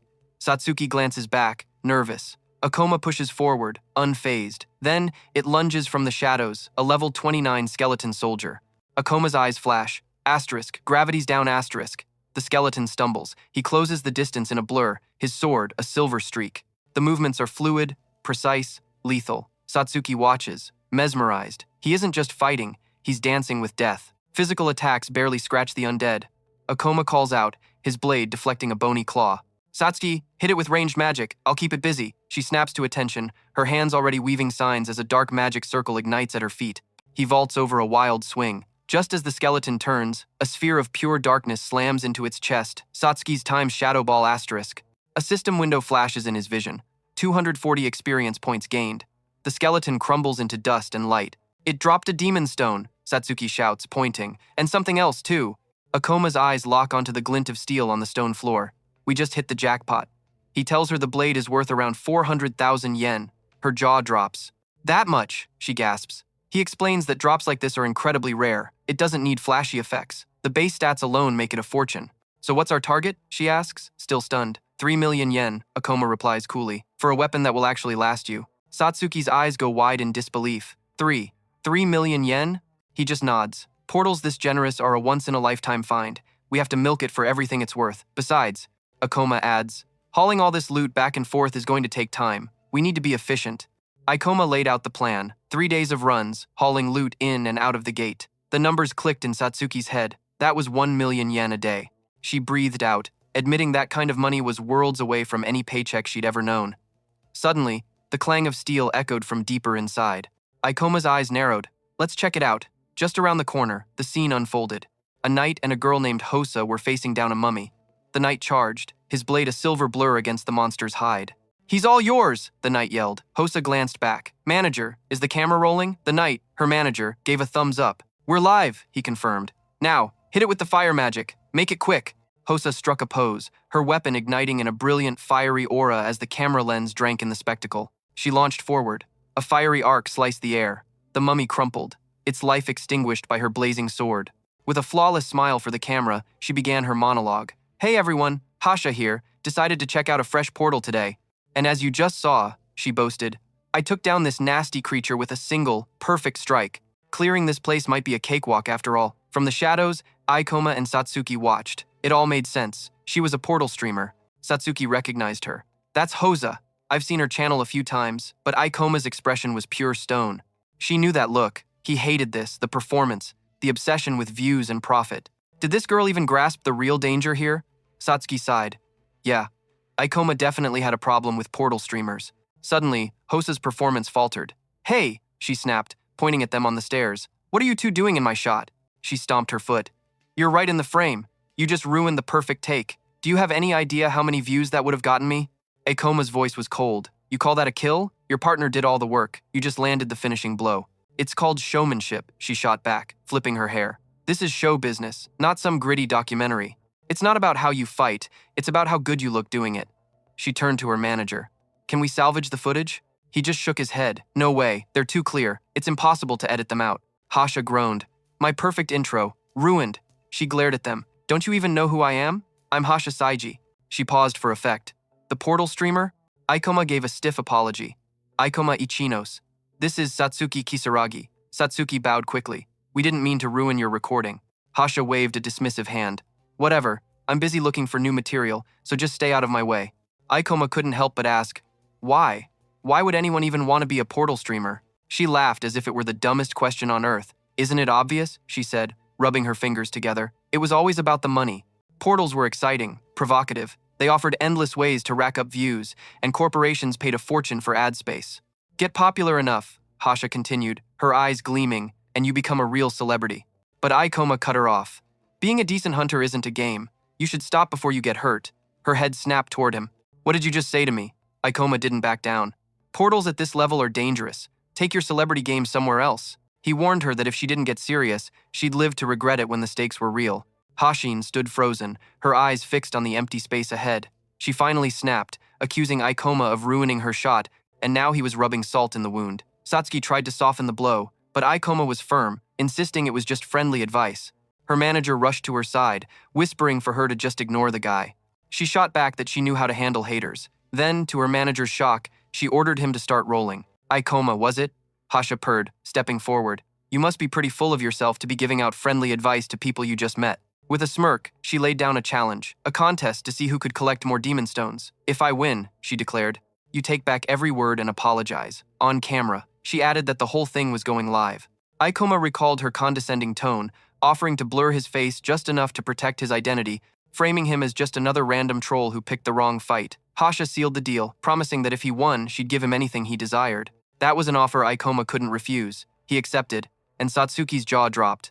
Hasha let out a triumphant laugh. It's a date then. Portal entrance, 3 hours. She gave him a wicked smile. Don't you dare run away. Torches flickered, casting long shadows down the dungeon corridor. Her manager finally asked her why she'd goaded him into a challenge. Hasha's eyes lit up, lost in a vision of the perfect video. Her, effortlessly crushing some arrogant nobody. This was it. This was the viral content she'd been chasing. She could already see the money rolling in this month. But more than that, she wanted to put him in his place. He thought she wasn't serious? She would make him eat those words. Meanwhile, Ikoma and Satsuki faced a shambling mummy, its bandages unraveling as it lurched forward. He didn't hesitate. Asterisk, meteor drop asterisk, the attack slammed into the creature. A notification flashed. 364 experience points gained. Level 31, 3 new skill points. Undead were slow, predictable. The strategy was simple. Dodge with times reverse gravity asterisk. Then finish it with a crushing application of times increase gravity asterisk. The monster shattered, leaving behind the faint glow of a demon stone. Another one, Ikoma said, picking it up alongside an unexpected drop, an ancient relic gauntlet, D rank. That's when Satsuki asked why he took her bait. Ikoma shrugged, explaining that he couldn't stand the thought of her profiting off a video of him losing. Besides, he had no intention of losing. He was hoping a crushing defeat would finally convince her that filming inside active portals was a death wish. But that's not even the biggest problem right now, he admitted. If the loot keeps dropping like this, how are we going to carry it all out? The two pressed on, drawn toward a bright light at the end of the passage. It opened into a vast chamber, dominated by a massive statue of a sphinx. A dead end? Satsuki wondered aloud. As if in answer, the sphinx's stone eyes flared to life, bathing the room in an unnerving, intense glow. Satsuki stared, horrified. With a deafening boom, a stone slab slammed down behind them, sealing the exit. There was no way out. It's a trap, Ikoma stated, his voice calm and steady. We triggered it. He surveyed the room, his mind already working. Portals are full of traps and hidden encounters. Most are child's play, but in a rare portal like this, they guard the greatest treasures. A creature with glowing eyes challenged them, demanding they prove their knowledge. It vowed to ask questions until they failed. The price for missing 3? Their very lives. Setsuki's voice trembled. Is that thing a monster? Akoma's eyes narrowed. If we fail, we fight. Be ready. Satsuki was stunned by his calm, but he just smirked. Don't worry, I've got this. As the creature prepared, an ancient power gathered. Its eyes blazed as it boomed the first question. How much experience is needed to level up from 1 to 10? Akoma answered instantly, the correct number rolling off his tongue. Setsuki stared, shocked. The creature confirmed it. Only 2 more correct answers to go. All that time spent gathering information in his past life was finally paying off. The 19th question came. A monster with 3 heads and 4 legs. Without a pause, Akoma named the frightening doll. He then looked at the creature, a challenge in his eyes. Are you going to keep this up? You said you wouldn't stop until times I times couldn't answer. Watching the statue practically fuming, Satsuki whispered, maybe you should miss one on purpose, to help it save face? Visibly agitated, the creature roared out the 20th question. It described a monster that left a trail of green slime. Akoma shot it down. No portals currently contain such a creature. He explained coolly, green slime is made through alchemy. I'm not falling for such a simple trick. He answered all 20 questions correctly. The creature shrieked, unable to process the result as stones crumbled around them. Its gaze locked on Akoma, its stony face a mask of pure astonishment. The great door finally groaned open. The statue, looking like it had just failed an open book test, bowed its head and called him the Returned. Satsuki pointed. Look, there's something inside it. Akoma's eyes widened at the sight of a glowing ring, a rank B times storage ring asterisk. He held the ring in his palm, describing it as an extremely useful item that almost never appears. She asked if the item was truly that valuable. Akoma explained that with the right buyer, it could be worth between 10 and 100 million yen. Satsuki gasped. Is it really that rare? Akoma admitted he never dreamed he'd find an item this powerful in such a low-level portal. He wondered if this was a bonus for his perfect score, the image of the irritated statue flashing in his mind. Satsuki worried about the wager and the time they'd lost, but he held up the ring. This will save us far more time than we spent. Akoma smiled. Now, we're in a much better situation. As they walked on, he declared, these monsters won't be a problem. He slammed his weapon into a skeletal warrior. They're resistant to ranged attacks, so I get in close. He struck again, a devastating blow. From a distance, Satsuki unleashed spells, shattering the monsters.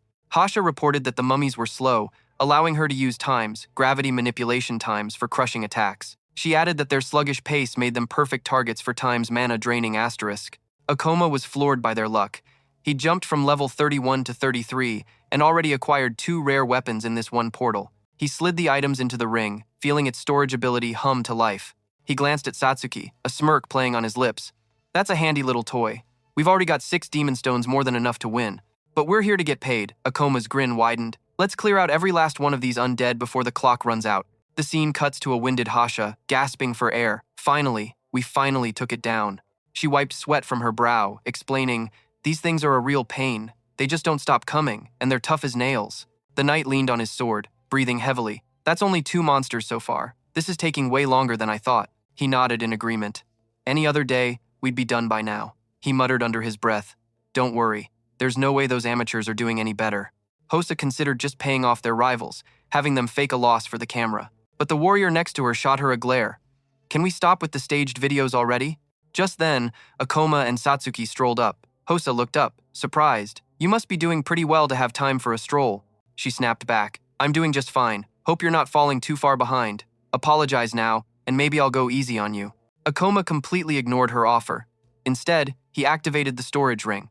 Hasha's jaw dropped. A blinding light erupted as a mountain of items and demon stones poured out. She could only stammer, I don't believe it." Utterly shocked, she demanded, How did you get all of this? And what is that bracelet?" Akoma just smiled. "What's the matter?" Hosa was speechless. Her own words echoed in her mind. "Maybe I'll go easy on you." The irritation boiled over. "This isn't over," she declared, her face flushed with anger. "Manager, let's go," she yelled, storming off into the dungeon. "Why were you so harsh with her?" Satsuki asked. He replied coolly, "I was just giving her some motivation." He added, "Let's just hope she doesn't get 2 times motivated and do something stupid." Satsuki then asked Akoma why he seemed to have such a problem with portal streamers. "It's not just dislike," he explained, his tone hardening. "It's their complete lack of respect for the danger, for what it means to be a hunter," he continued, his voice low. "A hunter can die in a heartbeat inside a portal. It's not a game. It's not something you take lightly." "Look at Hasha," Akoma said, chasing clout. He stated that if she wasn't 100% committed to the life of a hunter, she would learn to regret it the moment a real threat appeared. To win, Hasha would have to pull off a miracle. She knew it too. He was going to crush her in the demon stone count. She had to find another way to win. Her companion warned her, "We've gone too deep. Our mana is almost gone." "We need that mana to get back out," she insisted, her eyes wild with determination. "We can't give up now. And don't you dare say I don't take this seriously." 8 years ago, a city was burning. Explosions tore through the streets, drowned out only by the screams. Back then, the world was pure chaos. Every portal break was a massacre, with casualties far higher than anyone sees today. A massive monster loomed over the wreckage. A little girl, Hosa, screamed for someone, anyone, to help. She and an even younger boy watched in horror as an orc finished off their parents. "Help us," she cried, grabbing the boy's hand and running for their lives. Elsewhere, terrified people huddled in makeshift shelters inside a ruined hall, trying to comfort the crying children. 2 figures stood over the orphans, their world just shattered. On a tiny phone screen, a broadcast played. The nation's 5th Ranka hunter, Mrs. Kwan, was a beacon of light, and in that moment, a fire ignited in Hosa. She despised this feeling, this crushing helplessness. She would never be weak again. She admitted she never saw herself here, talking to a camera, but it brought a strange joy, a chance to be the hope for others cowering in the dark. She confessed she'd never dream of being as powerful as that legendary hunter, but she could be like her, a symbol of hope, a voice that pushed back the fear. Her eyes hardened with resolve. She swore no one would ever question her commitment again. She'd make every doubter eat their words. And with that, her new hunt began. She turned to her companion. "This footage is trash. We need something bigger, something that'll make them watch." A crash echoed through the ruins. "Hear that?" she said, a grin spreading across her face. "That's the sound of our main event." Sprinting through the debris, she laughed. "I've always been lucky." Her companion's praise was just background noise to her own driving ambition. She slid around a broken wall, and here, she announced, is our perfect shot. Before them, a gilded nightmare, a towering pharaoh-like beast, its many arms clutching deadly weapons, loomed over a broken body. A system window flickered to life. Undead Pharaoh, level 40, the boss of the ancient king's portal tomb. Her blood ran cold. No way. A rank B boss? Out here? This was out of her league. Her companion's voice cut through her fear. "Someone kited it here, a runner." "Forget the stream, forget the bet. We have to go now," he urged. Hosa nodded, her mind racing. "It can't follow us through that narrow pass." But then, a weak voice, a desperate cry for help from the figure on the ground. The memory hit her like a physical blow. A little girl, small and helpless, an orc's snarling face, the image of Mrs. Kwan on that tiny screen. and suddenly, it all clicked. That message of hope, she finally understood it. She wasn't that little girl anymore. "I'm not running," she declared, her voice steel. "Not when someone needs my help." She glanced back at her companion. "I'm sorry." Then she charged. Her sword met the monster's weapon in a shower of sparks. She screamed at the fallen hunter, "Get up! Run! I'll buy you time!" A grateful sob was the only reply as the pharaoh's blades descended. But another sword met them. "Those cheap shots won't work on me." Suni grinned. "After all, I'm Hosa's #1 fan." Her jaw dropped in disbelief. "I'm not leaving you," her manager shouted. "I'm no fighter, but I can be a damn good distraction." The pharaoh stalked toward them, its gaze promising death. Her breath came in ragged gasps as she defended her downed manager. He activated a skill. A brilliant blue shield erupted around him. The monster was faster. A golden scythe blurred through the air. It slammed into the shield. The barrier exploded into a million shards of light. Hosa's heart sank. It was stronger, faster. It outclassed them completely. This is what it meant to face a true boss. Her body trembled. The hulking pharaoh loomed over her, its presence suffocating. It raised two massive weapons, a promise of death. She was frozen, paralyzed by fear. Suddenly, Akoma was there. "This was reckless," he said, his voice a low growl. The pharaoh lunged, a blur of deadly force. A shimmering barrier erupted, deflecting the blow. When she dared to open her eyes, she found herself in Akoma's arms. How are you here?" she stammered, bewildered. "The hunter you saved told me everything. Figured you'd pull a stunt like this." Akoma sighed, a mix of frustration and relief.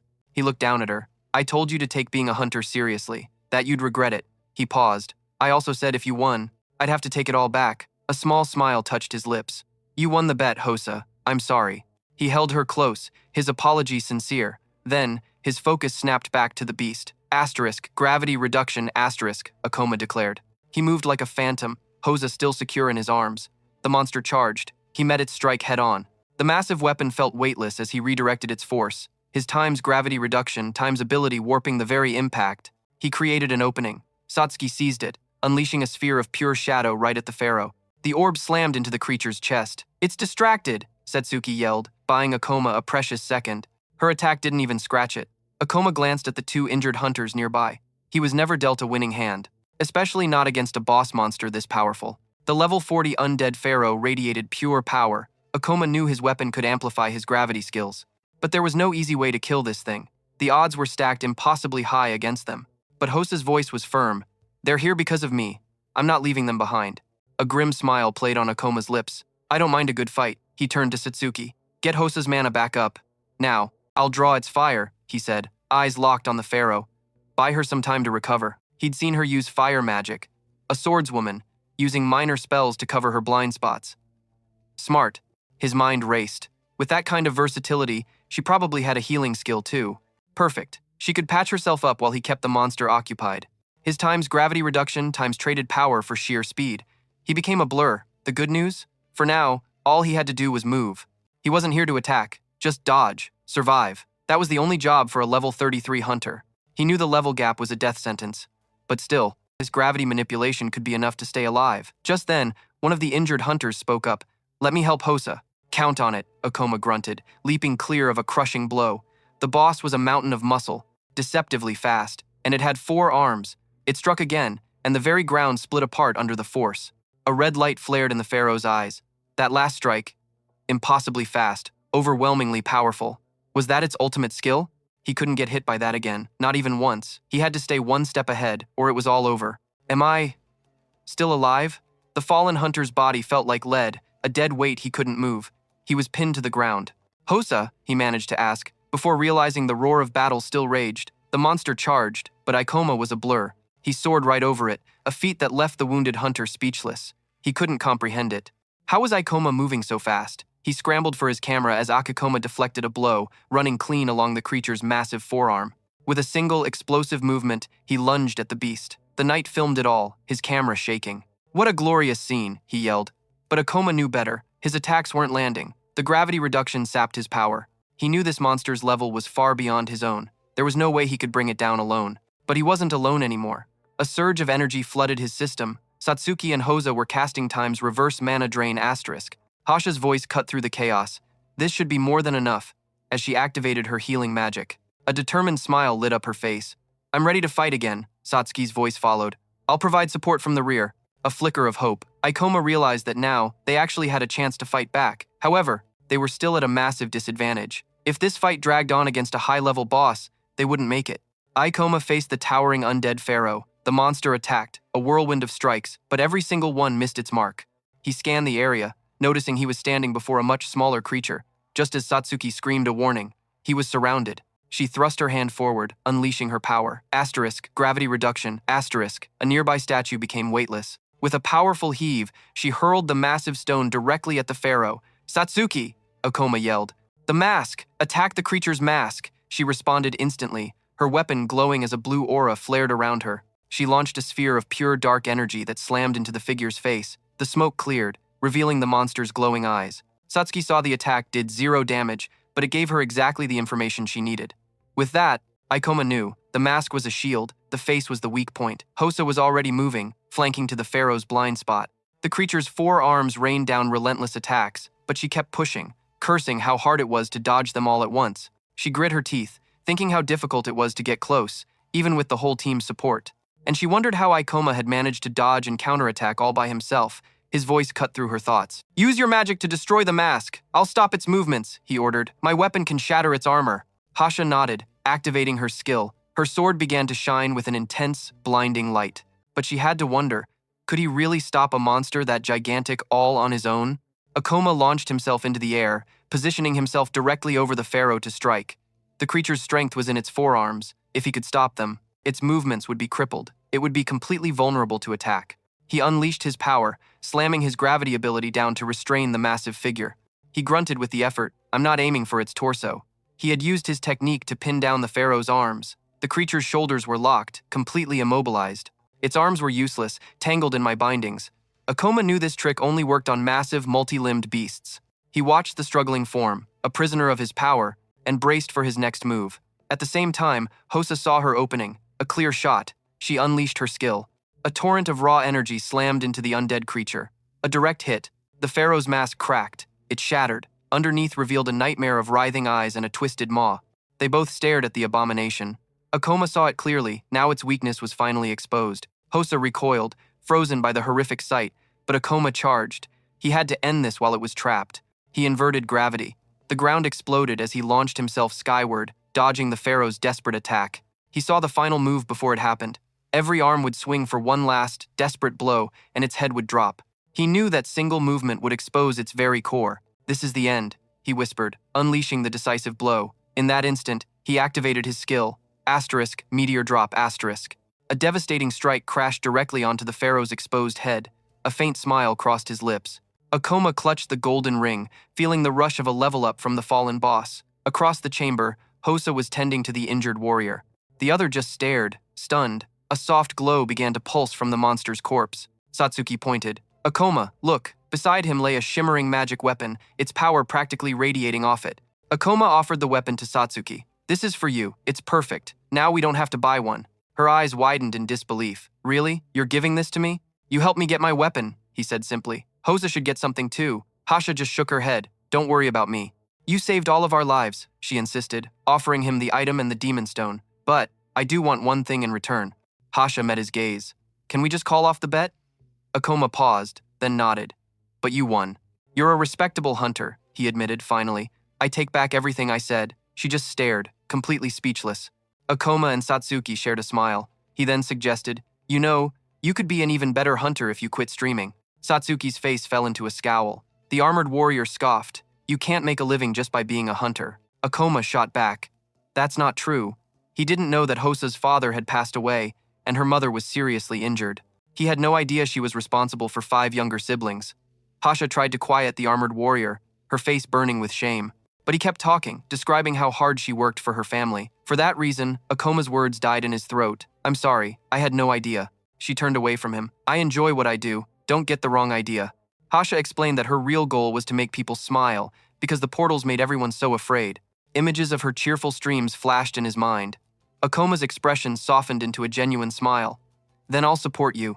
Hasha stared, stunned by his words. She remained silent, a deep blush creeping up her neck. Later, the 4 of them stood before 2 uniformed men, reviewing a stack of documents. The world swam back into focus. Hasha's first thought was the camera. How's the camera? She asked, her voice tight. It was a high-end model, built to capture every blur of motion. "It's fine," one of the warriors grunted, checking the lens. "Still working." A wave of relief washed over her, but it was short-lived. The warrior spat. "A lot of good it did us. We barely scraped together any demon stones, and the footage is probably useless. We nearly died in there for nothing." Hasha's mind flashed to the boss monster's core. They should have demanded it. But a bitter pride stopped her. She wouldn't take charity. "Are you sure?" she pressed, a desperate edge to her voice. "There's nothing on there? Nothing at all? Tell me there's something." Just then, the small screen flickered to life, showing the impossible, a clear recording of Akoma, a blur of deadly grace. Later, at the Hunters Guild Marima branch, Akoma was lost in a book while Setsuk stared intently at her phone. Suddenly, she shot up. "Akoma, you have to see this," she yelled, practically shoving the phone in his face. He glanced up, unimpressed. Instead of digging through videos, you'd learn more from actual experts. But the screen showed his own face, beneath a blazing headline. "The rumored Supreme Hunter appears." Hosa's video of him facing the beast was blowing up. The comments flew by a torrent of awe at his impossible speed, his chilling calm. A faint knowing smile touched Akoma's lips. He realized all the stares he'd been getting were because of this. Satsuki was practically vibrating with excitement. "It hit 1 million views," she shouted. In a single day, miles away, Hosa stared at the same number on her screen, a triumphant grin spreading across her face. She threw her arms in the air, a silent cheer echoing in her small room. She'd done it, and then her phone buzzed. The screen lit up with a name that made her heart jump. Akoma Ichinose. He was calling already? She fumbled to answer. She'd given him her number, sure, for information exchange. She never expected this. Her triumphant smile vanished. Akoma's voice was ice. "How dare you upload a video of me?" Her stomach plummeted. She was about to offer to take it down. But then, a memory surfaced in Akoma's mind. Hosa, desperately trying to shut down a guildmate talking about her family's struggles. He sighed. "Never mind," he said, his tone softening just a fraction. "I just saw it, that's all." The relief that flooded Hosa was immense. Seizing the moment, she chirped. "It got a ton of views, you know." A brilliant, shameless smile was back on her face. "Next time," she offered sweetly, "we could even film something like a portal date?" The line went dead. Hasha stared at her silent phone. "Wasn't she in the middle of saying something?" Satsuki asked. Akoma just turned a page in his book, pointedly ignoring her. If his level kept climbing like this, he thought, maybe he could finally make time for what truly mattered. His mind drifted to an artifact once so far beyond his reach it was a myth, the Ring of Wisdom. He clenched his fist, a cold fire in his eyes. With that, he wouldn't just be strong. He could rewrite history itself. Moments later, the guild receptionist's finger traced a line on the screen. "Confirmed. You're level 36, she announced, her voice tinged with disbelief. "You have the required experience." A new card was issued. He was officially rank C. The receptionist offered a sincere, if stunned, congratulations as Akoma and Satsuki turned from the desk. "You're climbing the ranks so fast," she said, her eyes wide with admiration. He just gave a small nod. "Thanks. You'll be there soon, too." Behind them, the receptionist was still staring at her screen, whispering to her colleague about the impossible speed of his ascent. It was unheard of. But Akoma knew this wasn't just speed. It was the crushing advantage of a past life's knowledge. He explained the fastest path to power was simple. Hunt monsters far above your level. Soon after, Satsuki, already one of the strongest C-rank hunters, vowed to work hard just to keep up. In response, he revealed his true goal. He would become a B-rank hunter by the end of the month. Satsuki's concern was immediate. Wasn't he pushing himself too far? She reminded him that few guilds had anyone with that kind of power. Finally, he told her why. There was a specific item he had to obtain, no matter the cost. To get it, he needed access to a high-level portal called the Library of Illusions, and the only way in was as a B-rank hunter. He spoke of the portal's boss, a beast no one had ever defeated, and the treasure it guarded, the Ring of Wisdom. That was what he sought. Stunned, Satsuki asked how he could possibly know what an undefeated monster would drop. She then connected the dots, asking if this impossible goal was tied to what he'd told her before. He simply confirmed it was. He quietly wondered if the Ring of Wisdom held the very secret to the portal's existence, a thought that left Satsuki reeling at the true stakes. He told her that in his past life, the ring was a priceless artifact that vanished before its secrets could ever be analyzed. Akoma mentioned that back then, specialists had used it to try and understand why the portals appeared. He knew reaching the rank in time would be a monumental challenge, but he had to try. He insisted this was his own burden to carry, that she didn't have to help him if she didn't want to. Satsuki simply replied that she didn't mind, remembering how much he had already done for her. She admitted she was happy to be needed by him, and Akoma thanked her quietly. Still, she had doubts he could reach B rank before the month was out. She noted that promotions were tied to official portal records, a slow and arduous process. Even so, he assured her everything was under control. He had a plan. Their goal wasn't just to clear portals, it was to shatter every record along the way. Soon the hunt began. A level 32 red troll appeared. Akoma attacked. The boss died. Instantly. Next, Satsuki took down another boss, the level 30 mermaid chief. After that, a level 36 spider ogre was obliterated by a single times meteor drop asterisk. With that, Satsuki's level skyrocketed from 32 to 35. She couldn't believe it. They had cleared 3 high-level portals in just 2 weeks. Satsuki questioned how easy it all felt, even if the bosses were lower tier. Ikoma confirmed that for anyone else, these would be grueling fights. He explained that at this level, bosses were slaves to simple patterns, their abilities predictable. In addition, he revealed his trump card. He knew every easily cleared portal around the capital and had already prepared a complete list for their blitz. He then showed her a portal map on his phone, stating they had already conquered 5 portals above level 30. Later, they arrived at the guild reception, where the staffer confirmed Ikoma's portal record was unbelievable, barely processing that he had cleared so many in such a short time. The employee explained that he would undergo a rigorous evaluation for his B-rank promotion and would be contacted in a few days. At that moment, a towering, muscular man appeared. Mr. Ukami. A man appeared, his face a mask of indignation, questioning if this kid was seriously applying for a B-rank promotion. Ikoma studied him, then asked if he worked for the guild. His eyes caught the emblem on the man's chest. It was then revealed that certain high-performing hunters sign exclusive contracts with the guild. The man launched into an argument with the receptionist, while it was explained that these hunters' duties included managing the portals. They were the ones responding to incidents and even making recommendations that shaped the organization itself. They also wielded immense influence within the guild they served.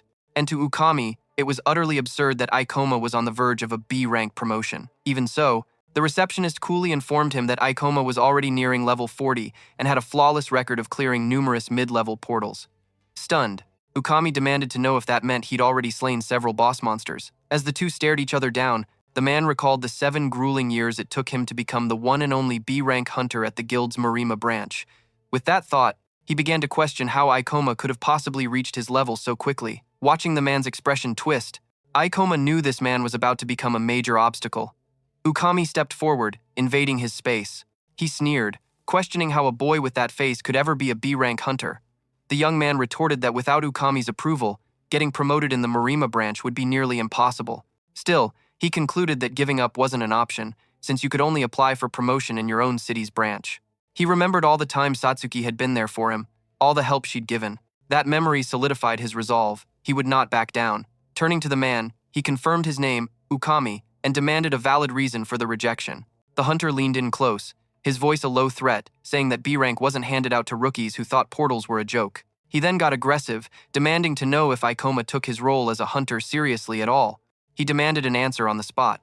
All around them, guild members watched the scene unfold, whispering that Ukami was stirring up trouble again. Ikoma cut through the tension, asking how many hunters had ever reached B-rank at only 17 years old. Confused, Ukami sputtered, failing to grasp the question and asking what kind of nonsense he was talking about.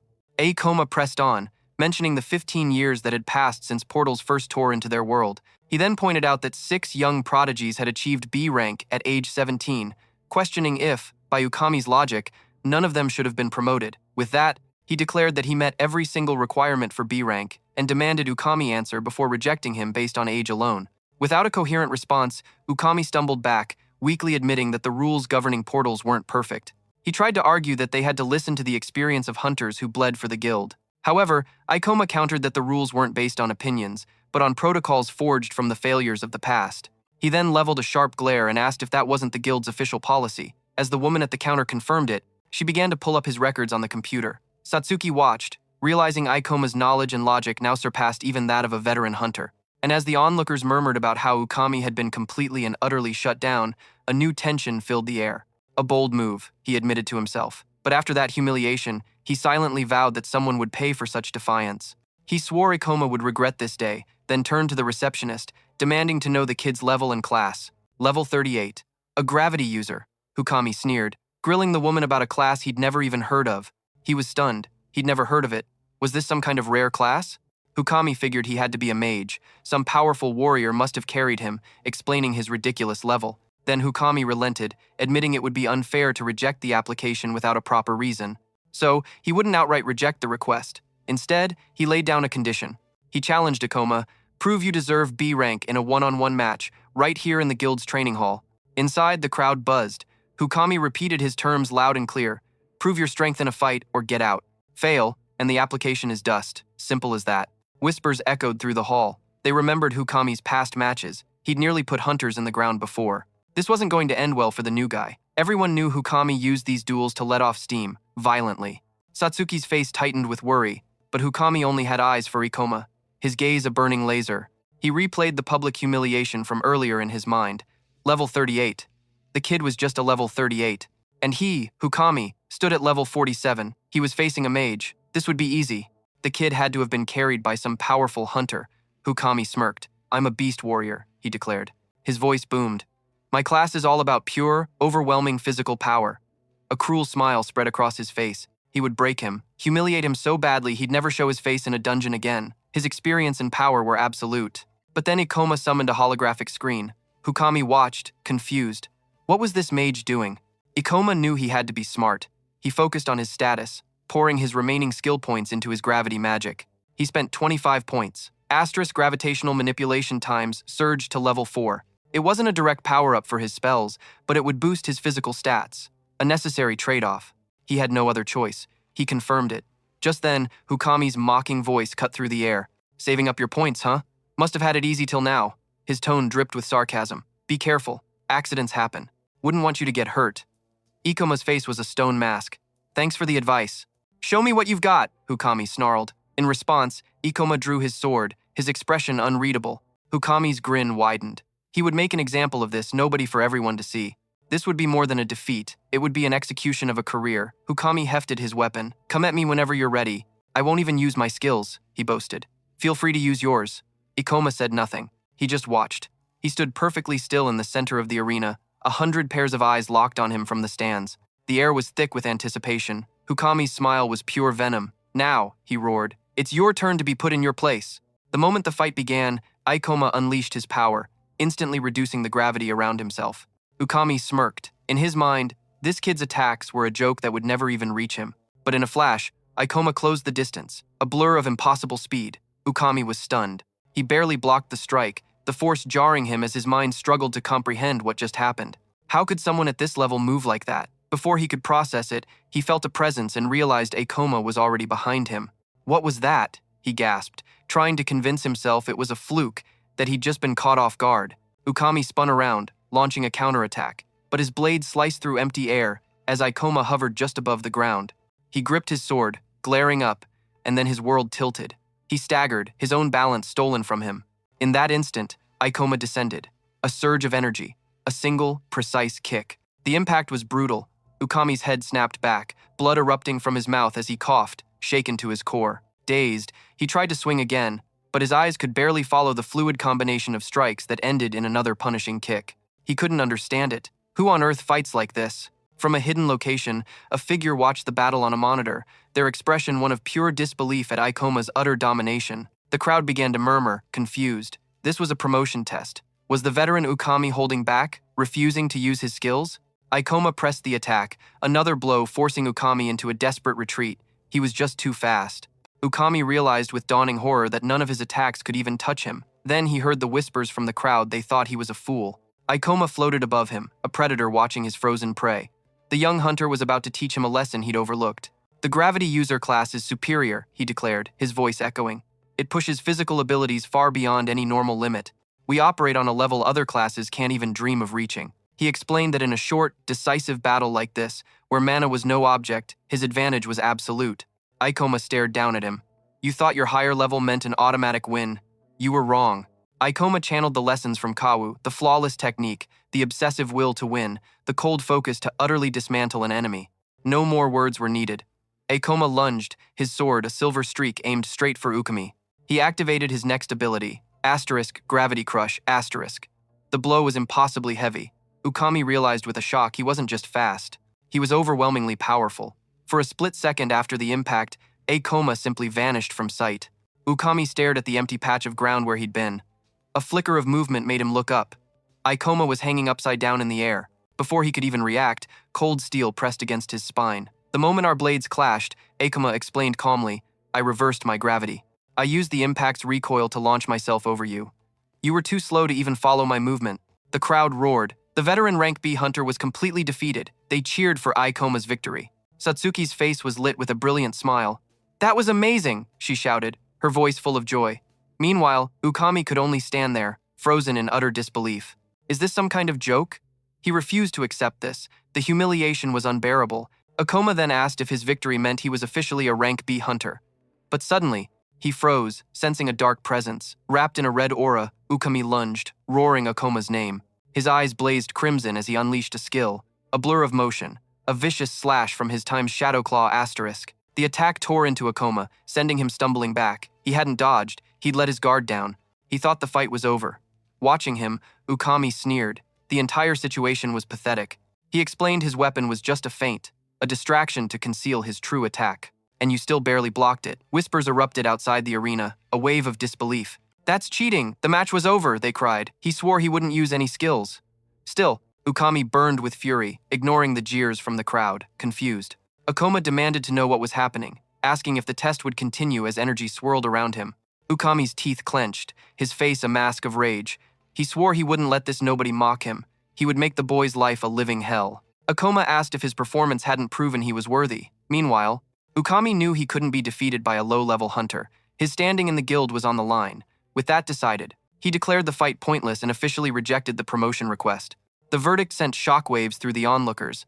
Akoma just stood there, motionless. The evaluator stated that despite his speed, he lacked the power for a decisive blow, making him useless against high-tier monsters. He then claimed he deliberately gave Akoma several openings, but the boy failed to capitalize on any of them.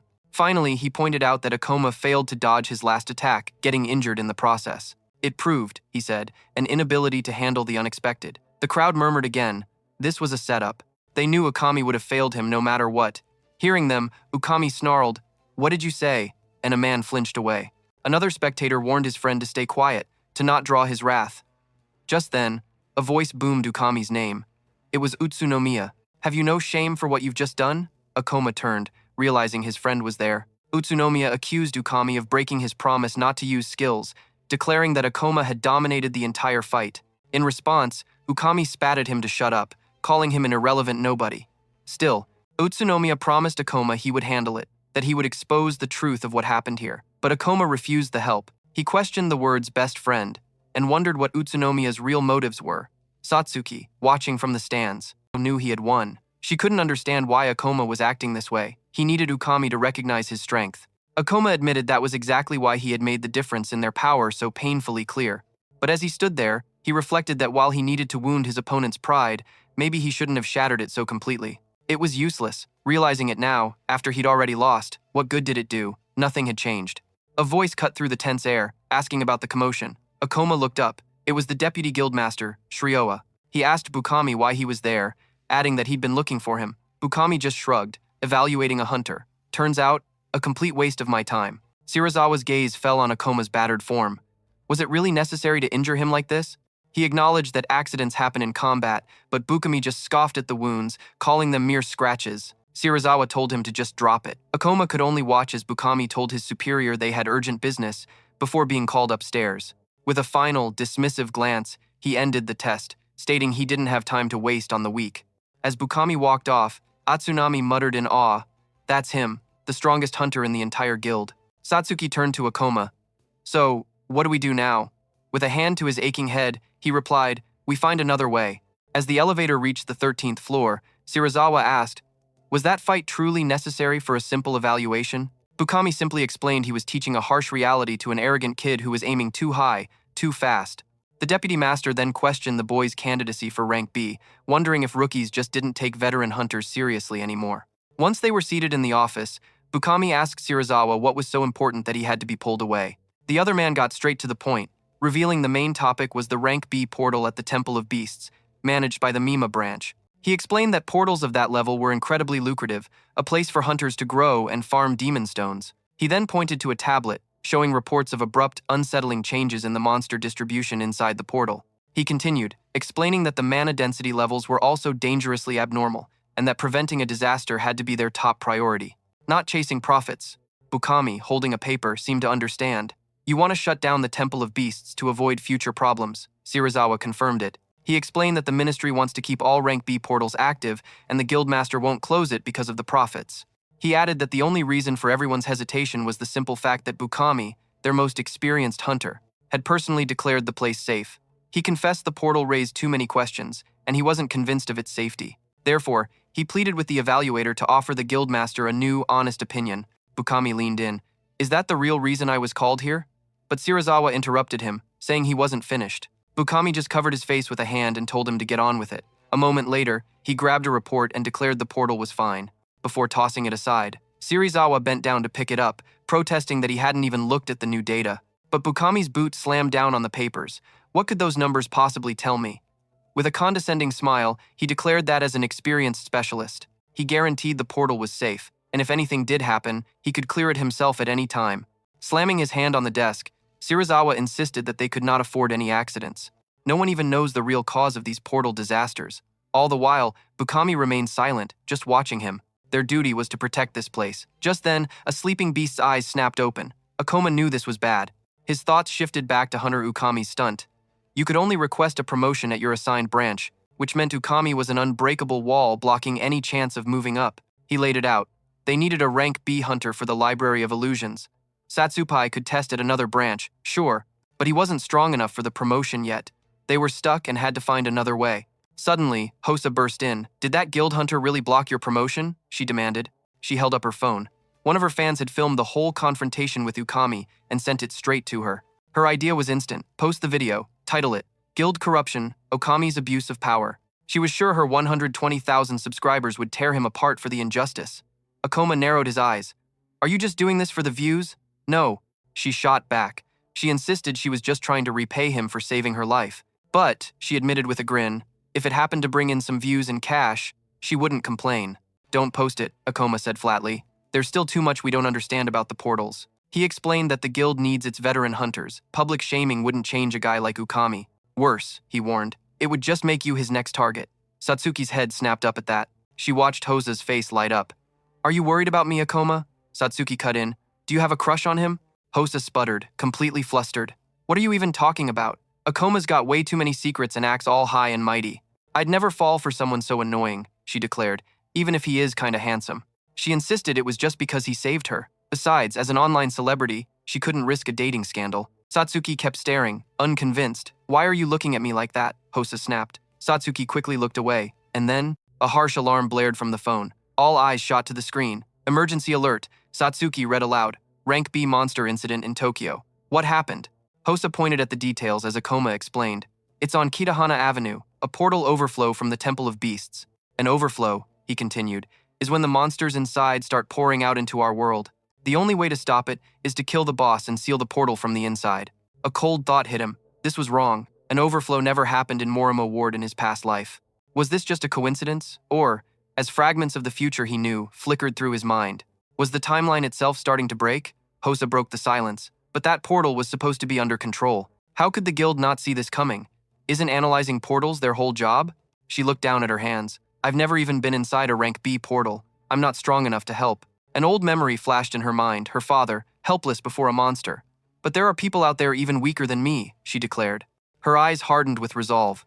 "I'm going." Akoma's warning was clear. No one knew the true danger of a defective rank B portal. A simple monster disaster could trigger something far worse.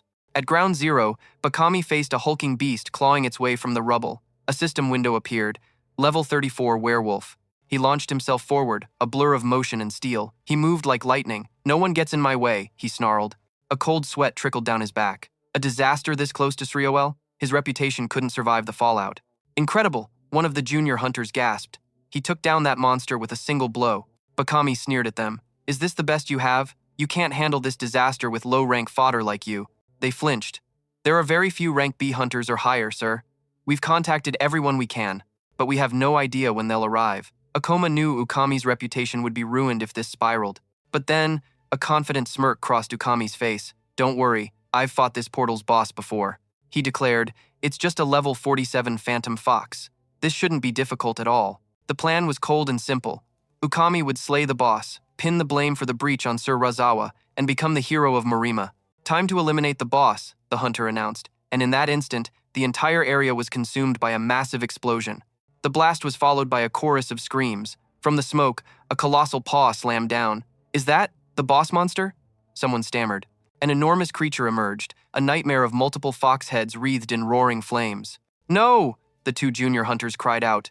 The portal's information never mentioned a creature like this. A new system window materialized. Level 55 Summoner Fox. The boys stared at the grotesque thing. The boss of the Temple of Beasts had evolved.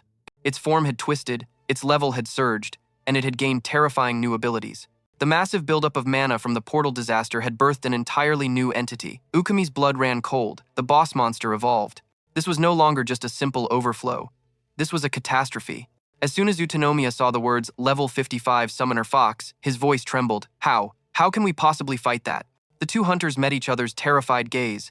They had to retreat. They had to wait for reinforcements. It was the only sane choice. "Fools!" Wakami roared, his face contorted with fury.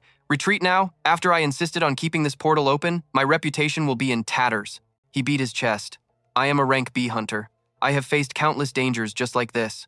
A cruel, scheming smile spread across his face. "You two will distract it. That'll give me the opening I need to deliver the finishing blow." "That's reckless! It's suicide!" one of them yelled. "We wouldn't last 10 seconds as bait against a monster like that." Okami's eye twitched. Their defiance was irritating. His lips pulled back into a wicked grin. "I see," he whispered. "Then I have no choice but to give you boys of some incentive." He raised his hand, invoking a skill. Asterisk, berserk, asterisk. A beam of crimson energy shot from his palm. It struck the two hunters. The red energy coiled around their bodies as they collapsed to the ground, screaming from the intense, mind-splitting pain. The times berserk times magic.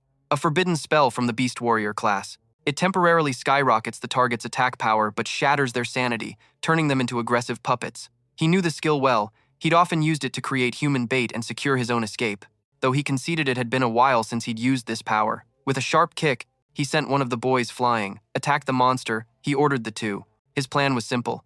Let them be the bait. He would step in for the killing blow. A sadistic smile spread across his face. This would be their lesson. In the world of hunters, the good die first. Compelled by his ability, the two charged the monster, weapons raised, as he watched from a safe distance. But then, the creature revealed a grotesque, pulsating eye on its back, the eyelid a writhing mass of hands. The monster unleashed its power through the eyeball. Suddenly, it surged toward the boys as debris began to levitate all around them. Wukami's confidence shattered. How could this thing possess such an attack? He scrambled for cover as rubble rained from the sky. The boys shrieked in agony, still trapped under his skill's influence. Useless, he thought. The hunter then spotted a huge piece of rubble hurtling directly toward him. With a guttural roar, he shattered the rock, unleashing his time's Beast King smash asterisk. Telekinesis. He finally understood, and the creature's power far surpassed his own. The fox-like monster gave chase. He was forced to flee through the ruined city. Was the enemy supposed to be this strong? It closed in, almost on top of him, his nerves screaming. Wukami noted its terrifying speed and drew his sword, raising a desperate guard. The monster charged another telekinetic blast from its eye. His massive sword blocked the first wave of debris. He deflected a second. The sheer force of the impacts told him he couldn't just stand there and block. His guard broke. The monster lunged, its claws flashing in the dim light. He hit the ground, hard. He finally understood the enemy's overwhelming, absolute strength. Fighting it was suicide. Winning was a fantasy. None of that mattered now. He played his final card, activating his time's false death times skill. The ability perfectly simulated death after taking a hit, stopping his pulse entirely. The monster stared down at the lifeless body, turning its head when it sensed no heartbeat. The second the beast was distracted, Wukami knew he had to run. He bolted, but the eye on its back snapped open once more. The creature was on him in an instant, a claw tearing through his flesh. The hunter crashed to the ground again. The eye on its back. It could see. It could always see. It was too late. Panic seized him. He couldn't die like this. The monster loomed over him, preparing the final blow as a suffocating dark magic enveloped his body. Wukami was paralyzed by the energy. Was the creature mocking him? Then, the dark mist invaded his very soul. He screamed in pure agony, with no escape from this cruel fate. And then, amidst the devastation, Ikoma arrived in the ruined city. Nearby, Hasha healed an injured civilian, who watched in disbelief as his wounds vanished into thin air.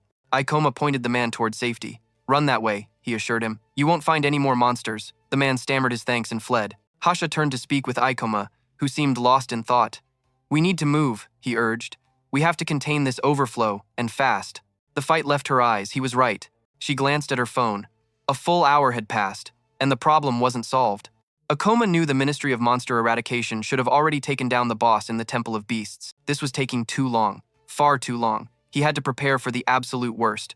Ukami struck first. The woman shrieked, a sound of pure agony as she collapsed in shock. He followed with a savage times, beast claw asterisk. It tore into the bald man. He groaned, knuckles white on his weapon's hilt, and launched a desperate counterattack. Steel screamed against steel. A twisted, malicious grin spread across Ukami's face, met only by the captain's furious glare. But a single, overwhelming blow sent him flying. "Captain Kurakawa," the woman cried. Ukami just laughed. "Not bad," he sneered. "A B-rank hunter is tough to break. But this isn't just another monster disaster. It's a taste of the real calamity." In his eyes, the local troops and hunters were nothing more than insects waiting to be crushed. He let out another cold laugh and charged, a predator closing in on the wounded captain. Suddenly a blur. Akoma, his gravity skill active, slammed into Ukami in midair, a human shield intercepting the final blow. Akoma saw it instantly in those vacant eyes. Mind control. The possessed hunter hissed, all humanity gone. "Get back, kid," the captain yelled, struggling to his feet. Ukami is no ordinary hunter, but Akoma was already a whirlwind of motion, his attacks fast and fluid. The captain could only stare, dumbfounded. A kid was dominating a B-rank hunter. He'd been a hunter for years. He had never seen power like this.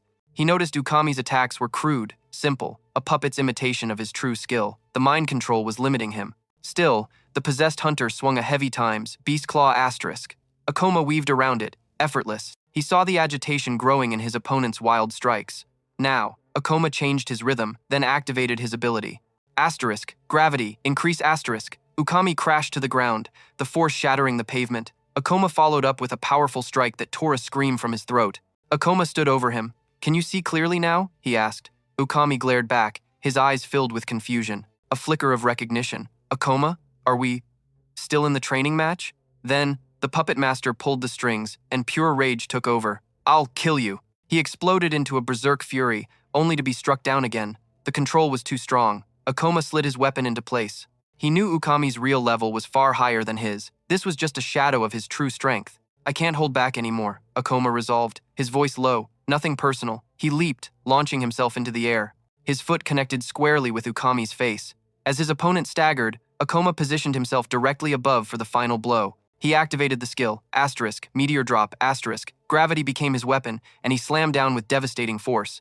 Ukami's scream of agony was cut short by the impact. In two fluid motions, Akoma severed his right arm and destroyed the ligaments in his leg. Immobilized. Akoma stood panting, the fight over. The veteran captain just watched, his mind reeling. What kind of power was this? He had to be holding back.